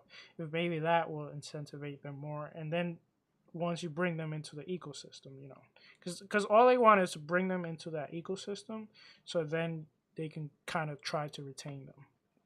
Yeah, I mean, right. I think there's still like the jury's out on this. Like someone said, oh, so Sony does it right. I don't think Sony does it right. Right. And I think there's a lot like Amazon has their own subscription model, right? They have Prime Gaming, not Luna, Prime Gaming, where you get skins, you get certain things from that. That's not really been driving. And they have Twitch. Like you can't go on Twitch without seeing something for Prime Gaming, but that's not a major revenue driver over there, right? I think when we look at like the games themselves are becoming like the platform. Someone mentioned it earlier with Fortnite and how it has a subscription model. Yes, Fortnite, that's games as a service.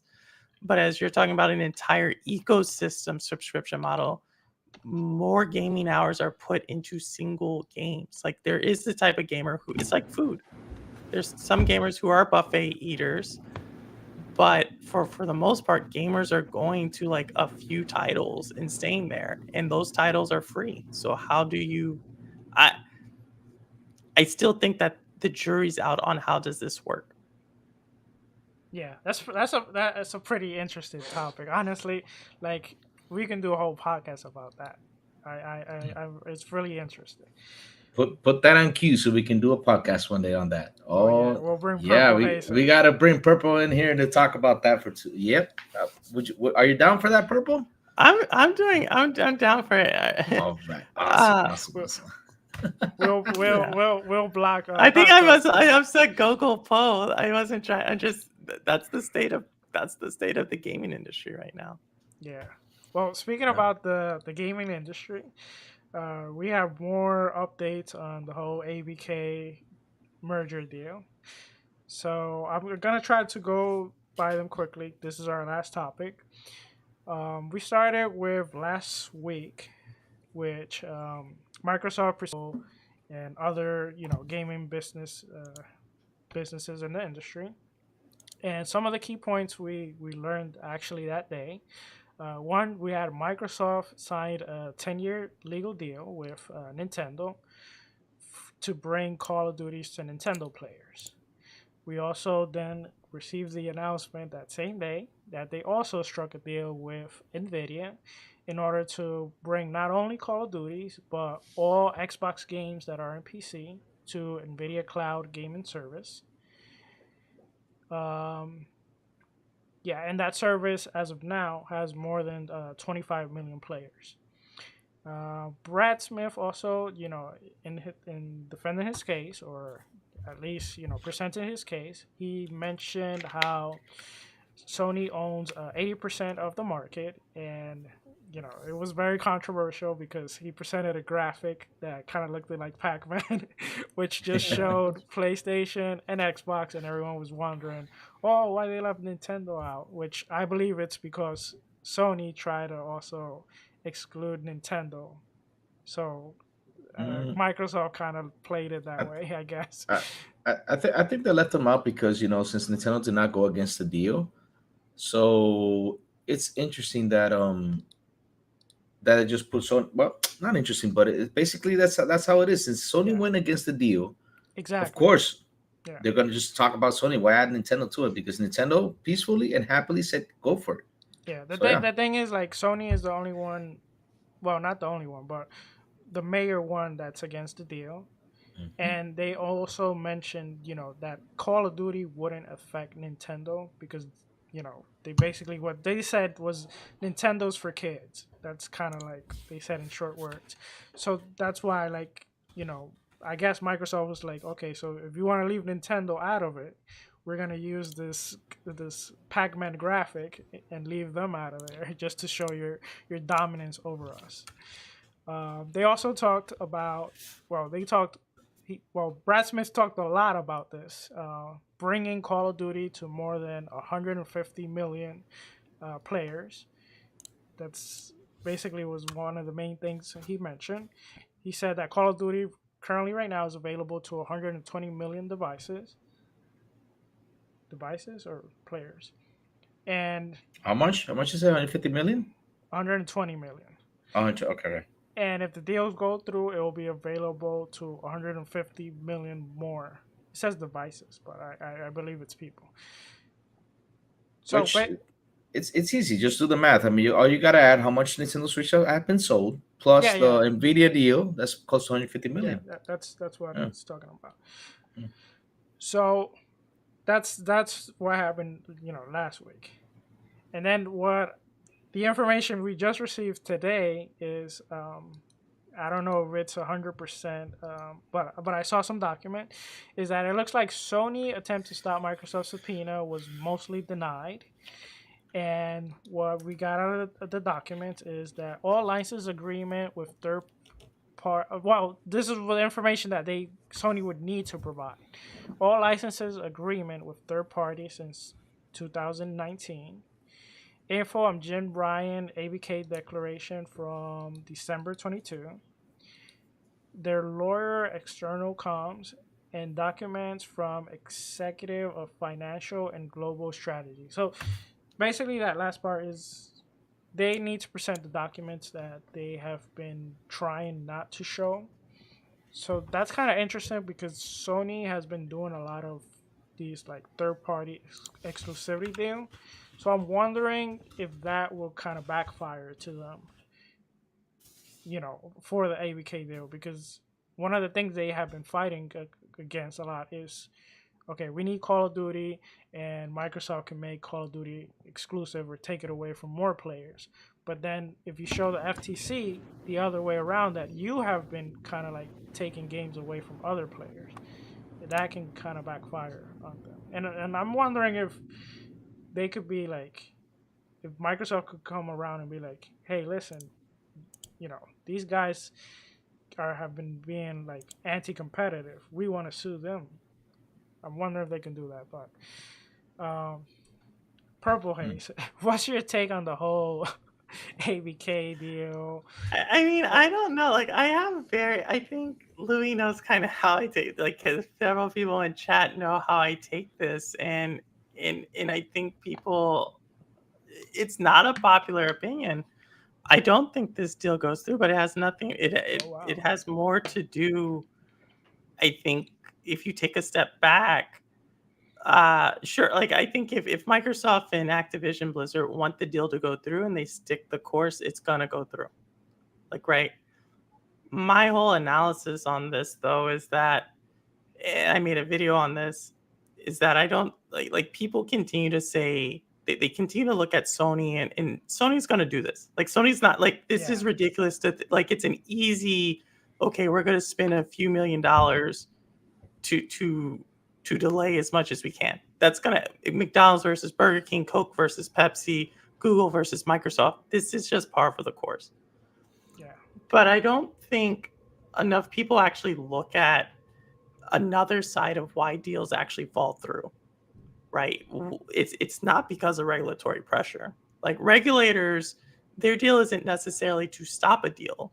Their deal is to either slow it down or get laws put in place to prevent this deal from going forward. In that regard, I think both the CMA and the FTC have already done what they wanted to do with it, and it's going to be delayed. If we take the FTC's timeline, it's going to be delayed past the initial deal that it was supposed to be set, which would then mean that Microsoft has to pay Activision Blizzard $3 billion. That's in the actual agreement. But I don't think people actually ask themselves enough times what created this deal to begin with. And that's where everything for me relies. Like, everybody's like, oh yeah, Microsoft, and we continue to believe it with Xbox, but why was this deal put in place in the first place? And it's not because Activision Blizzard was doing bad. It's not because they were losing money and they needed to be bailed out. It's not like Microsoft said, yo, we're going to go buy Activision Blizzard. There's a certain specific situation that occurred. And that was that Activision Blizzard was under immense pressure to replace their CEO. That's what happened in the fall of 2021 with the sexual harassment claims. Like it was, and even during then, Bobby Kotick said, I do not want to step down. I think this whole thing has been just a gamble for Bobby Kotick to get out of that negative press cycle and then eventually still remain in power as CEO. I don't like, no one, like, just to me, we continue to forget who the players are, what led to this deal, and do those factors and does that environment still exist? And I'm going to tell you it doesn't. Activision Blizzard at the time, there was three things. Bobby Kotick was getting pressure to step down for sexual harassment claims. Call of Duty Vanguard was doing horrible. And then we had just heard that Overwatch 2 and Diablo 4 were going to be postponed. None of that remains. None of that is still the same situation. So my theory is that this deal is going to go towards to renegotiate, which it should. And I think at that time, Activision Blizzard's going to step away from the deal because they've already gotten what they wanted to get out of it. This was never about we needed Microsoft's capital. This was never really about like the number thrown out there. Like this company was already very successful. So for me to think that the person who brought Activision, people don't know the history of Activision, but Bobby Kotick pretty much brought that company from bankruptcy to the juggernaut it is today. To think that he's just going to hand the keys over to an inferior CEO of a gaming company, I think this misses like human nature. This misses the ego of CEOs. And if you actually look at the way that Activision approaches this, normally think about it. If you're trying to sell your house, you're trying to sell your car, you're trying to sell something else, and someone says, hey, wait a second, you may not be able to go through with that. Who is more usually pressuring for the deal to go through? Same with business. Is it the person buying or is it the person selling? Usually it's the person selling because they're the ones who are trying to offload their business. They're the ones who are trying to come up with get the capital. And so I think this plays out again there. What have you heard from Bobby Kotick? What have you heard from Activision Blizzard? If anything, you've actually heard the exact opposite. You've heard that if Activision Blizzard does not get bought, Bobby Kotick stays as CEO. That's the only news we've recently heard from Activision Blizzard. You bringing a great point, and you actually made me think about a question. And what about this scenario? Because we heard that Microsoft, they're making the deal, and we heard about the whole politician, everything that going on with Bobby Kotick, but they have never mentioned that they're going to remove him. What if in this deal they promise him that he will keep his position? He can't. Bobby Kotick, he took a pay cut last year, and so here I see some stuff in chat right now. Activision Blizzard shares were down immensely, and that's why you were getting investor pressure for him to step down. Now that Activision Blizzard was one of the most profitable companies last year, investors are actually saying that potentially Activision, some analysts are saying that's worth more than $95 a share. So you got one of your biggest things, and you also don't hear employees. The other thing is that this entire deal is basically negotiated by Bobby Kotick, right? He sits on the board. He's a CEO and he's a chairperson of the board. It was basically all negotiated by him. But let's say he doesn't step down. It's still the ego. You were the king. You were the king person, or literally the king person. If you think about he owns King Games, right? But you were the top CEO, making over 36 million, and now he makes 25 million. And you're gonna go report to Phil Spencer? But let me ask you this other question: if I'm an investor for AVK, what makes me think that if the deal falls through, that they're not going to be in the same position they were before the deal? I think you will be, but I think that's why they've already started to announce that if the deal does fall through, that they're going to do either a $3 billion share buyback, or they're going to give out $3 billion in dividends, both of which help support the share price of the stock price. But yeah, your shares would go down. But when you're thinking of an investor, you have to think of, is $95 in August going to be worth the same as potentially $110 in August 2024?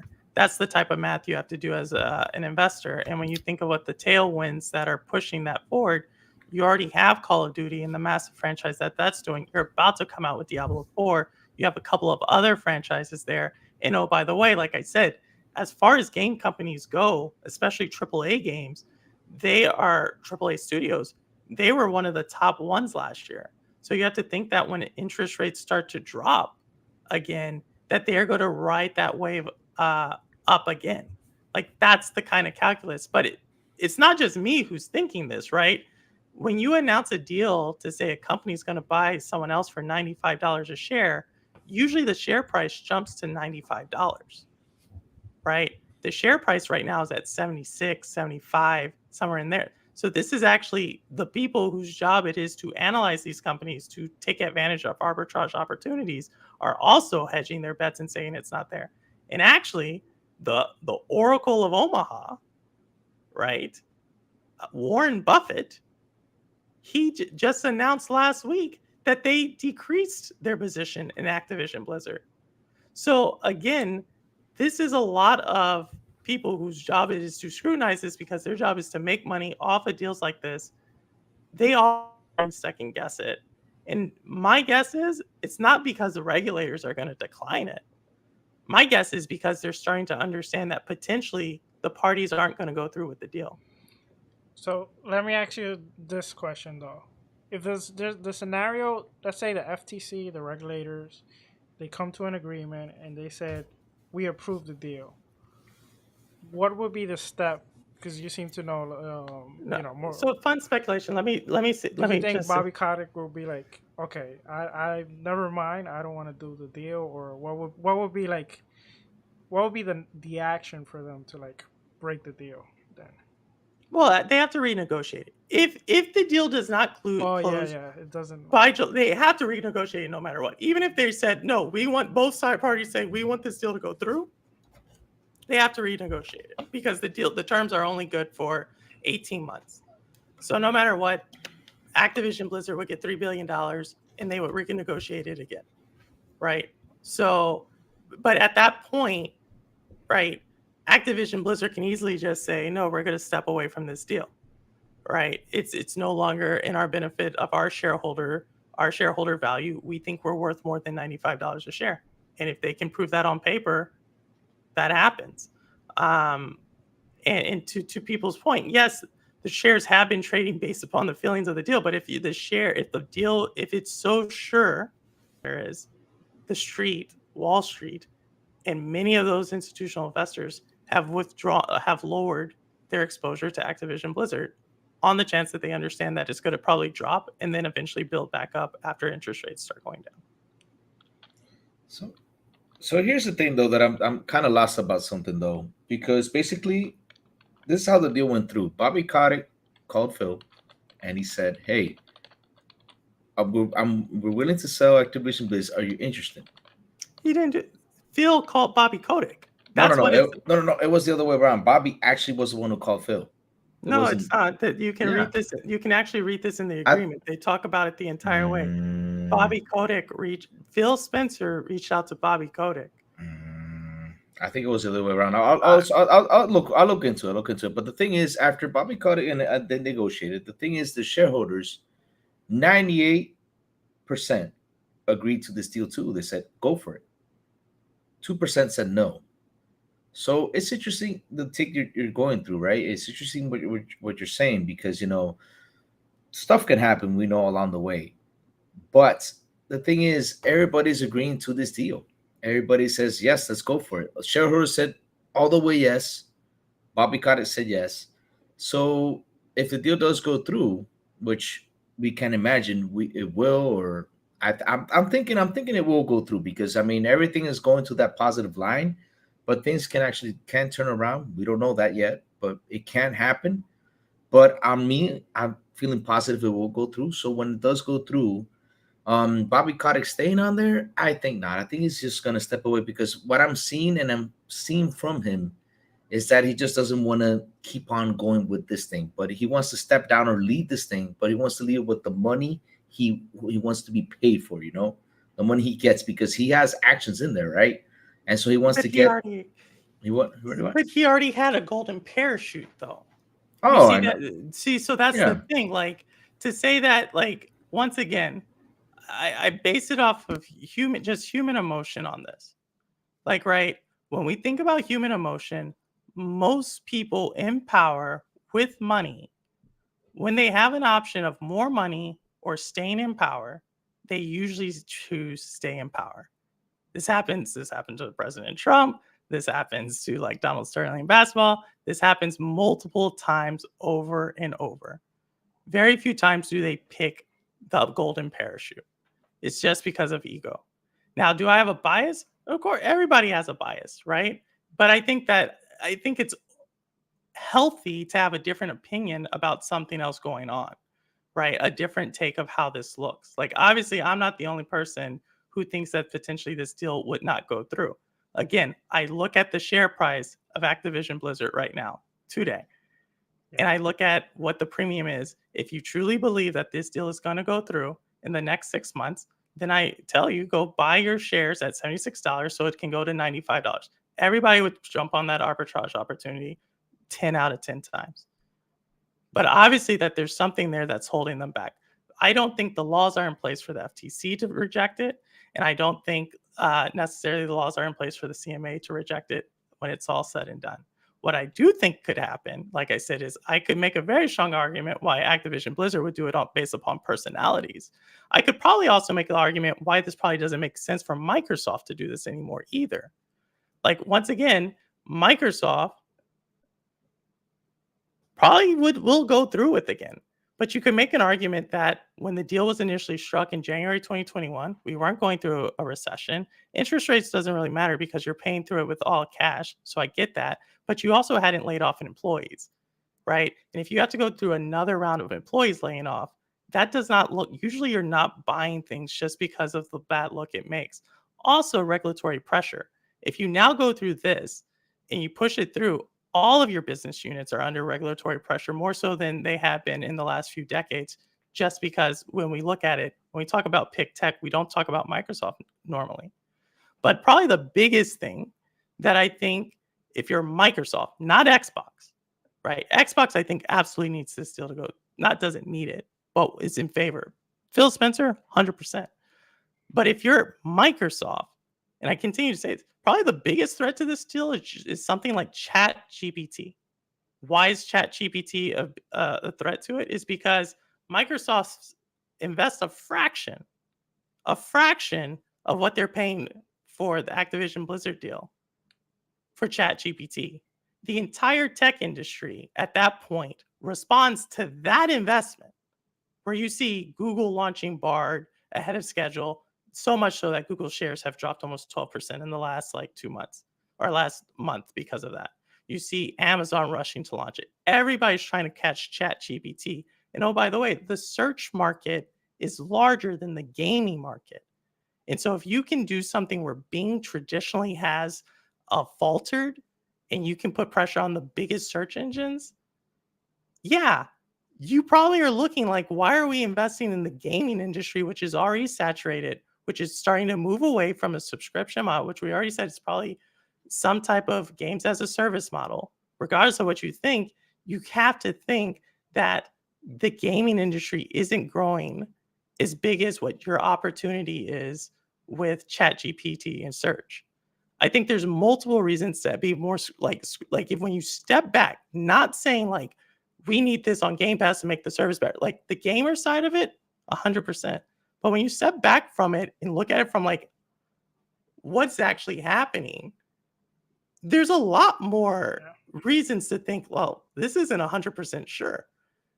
And I think that those things get overlooked when talking about this deal. And I doubt the board is looking at this from like a gamer perspective, considering most people sit on a board are like 60 to 70 years old and they could care less about gaming. Yeah, you bring some great points, honestly.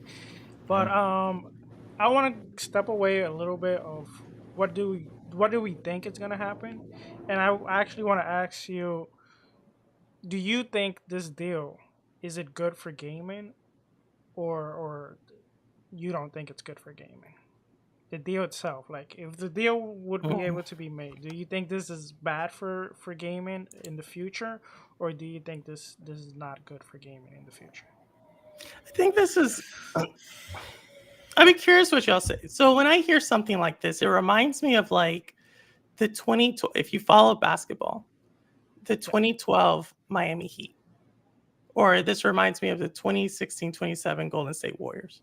Oh. Right, where you have, for people who don't follow sports, that's when LeBron James made the super team in Miami with Dwayne Wade and Chris Bosh and a couple of others. That's when Kevin Durant, MVP, goes and joins Golden State. 73 win. You're 73 win team. Yeah. You're right. And when you talk about that, like once again, it's entertainment. And people would say this is not good for the league. And you get two different sides of the coin on this. One of it is says like that you now made a juggernaut. You added to it takes away competition.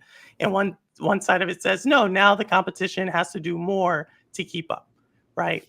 And so I think as a gamer, it really just depends on philosophically where do you sit on that, right? For me, I'm looking forward to Diablo 4.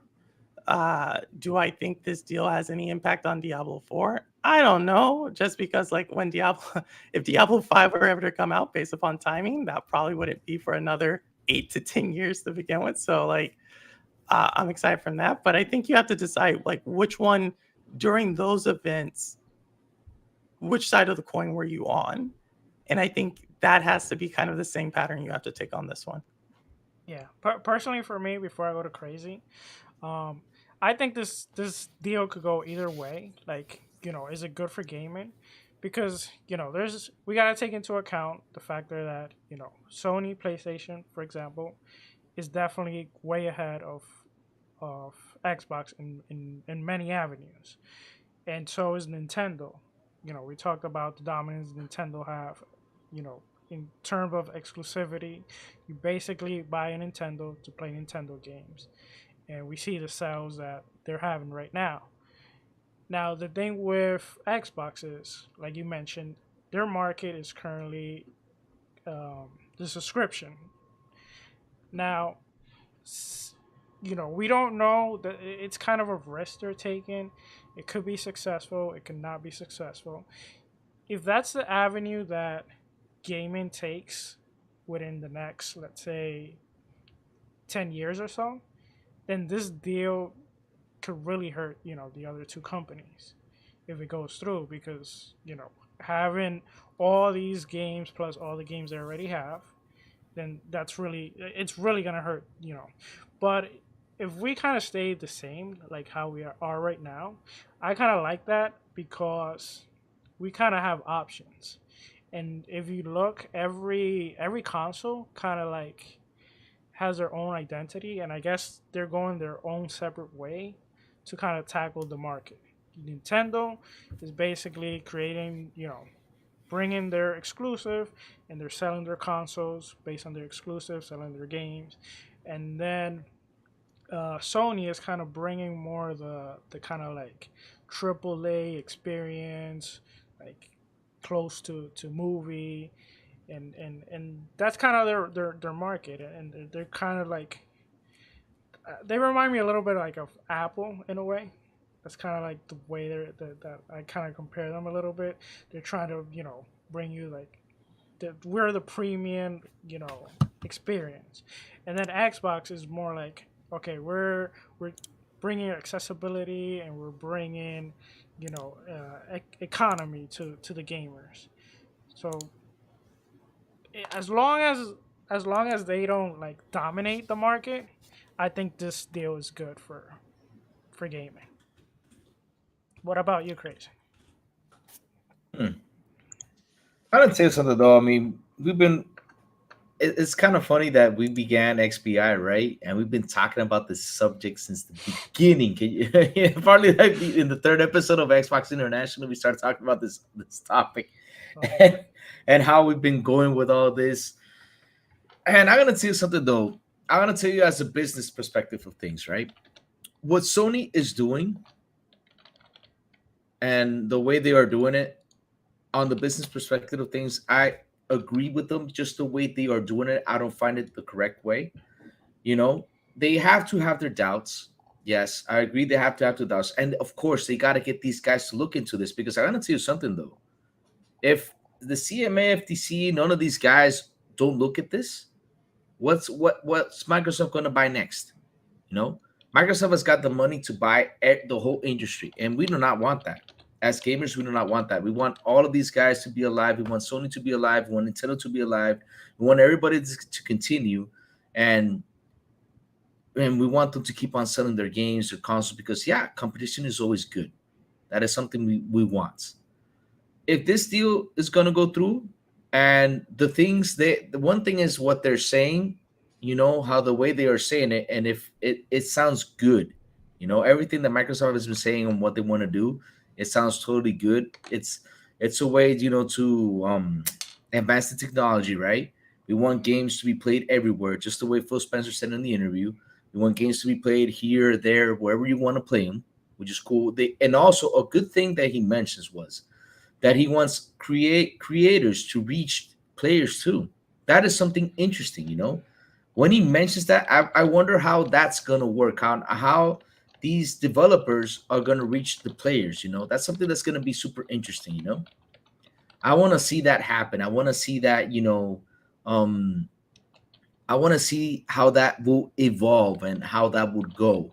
And like I said, we have to see what's going to happen if it does go through.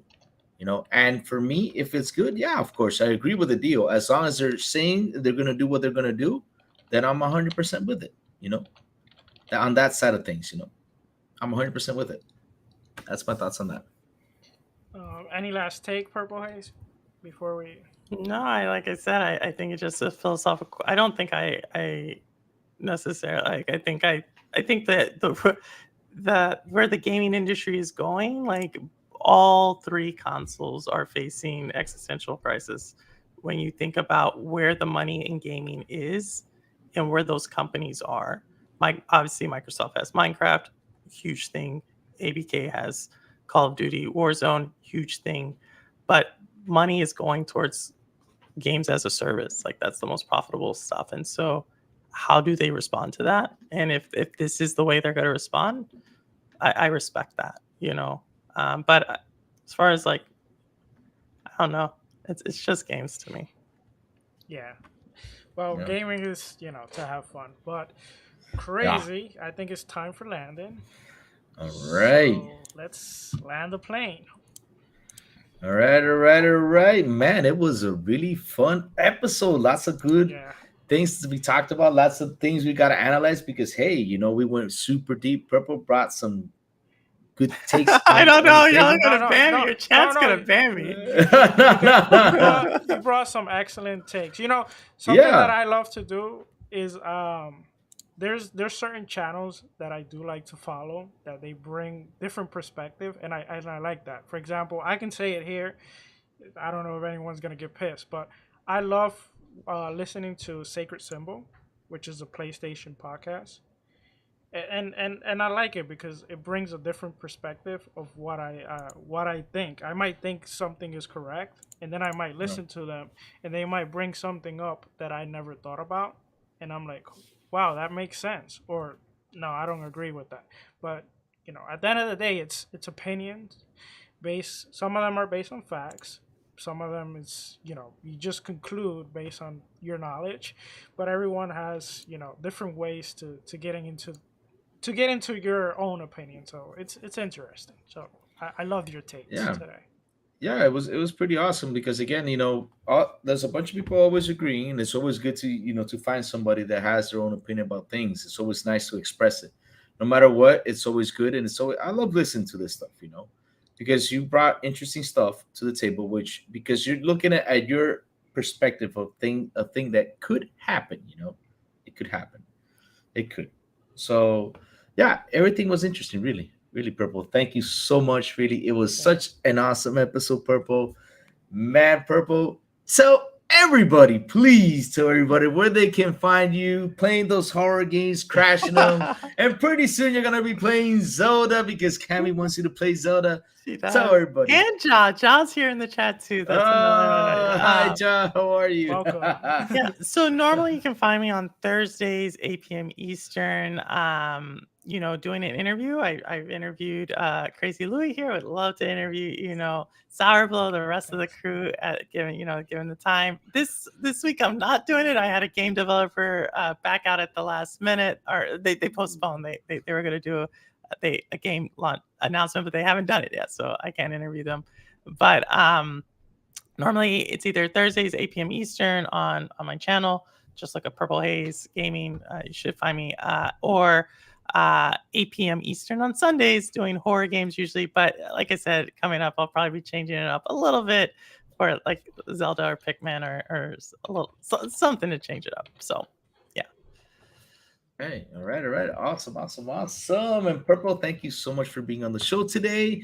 And thank you for having me as a guest, man. We had a lot of fun. We still have we get ghost stories. Yes, we still have ghost stories. We still have that. We still have that. That's for your show, not here. Because I'll be bringing people back my second season. So. Yeah, you got to bring me back so we can talk that because we did not get into that. But yes, we got to talk about that.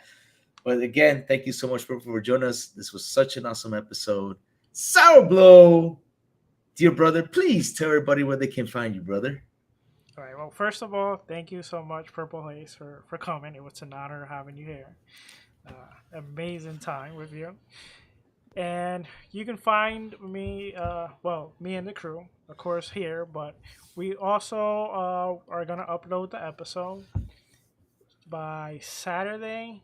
Yeah, Saturday at 12 p.m. It will be up on Spotify. So check us out there, XBI Podcast. And you can find me on Twitter, Xbox, Sourblow18. And also, don't forget our Twitter handle, XBI Podcast on Twitter. All right. And where can you find the crazy one? But before I tell you where you can find me, I want to say, chat. You guys were like always freaking awesome, man. You guys rock. You guys are fantastic. I love the way you guys come here. Say your thoughts, everything. You guys are freaking awesome. So where can you find the crazy ones? Simple and easy. You can find me at Crazy Louie Gaming at Twitter, where I say good morning and do all sorts of crazy cool stuff. You can also find me at noon at the Xbox Lunch Break Special on Monday with Mr. Boomstick, Mr. WebDave, and Mr. Fuzzy Belvedere. And last but not least, here at the Xbox International Podcast at 7 p.m. ET with Sourblow, Silent Cypher, and the Big Plume. And I hope everybody gets to feel better because we miss you all. And hey, guys, before I go, we are trying to reach 1,000 subscribers. I mean, we are right now 894. So come on, guys. Let's push it. Let's get us to 1,000. Let's go.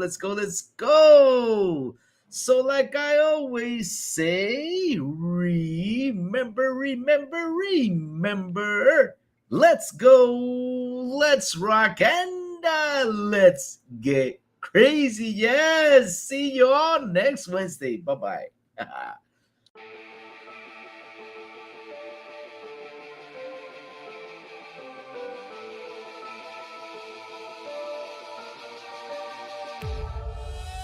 Ladies and gentlemen, we've arrived at our destination. For your safety and comfort, please remain seated with your seatbelt fastened until the captain turns off this live stream. On behalf of Xbox International, I'd like to thank you for joining us on this trip, and we're looking forward to seeing you aboard next Wednesday at 7 p.m. Eastern Standard Time.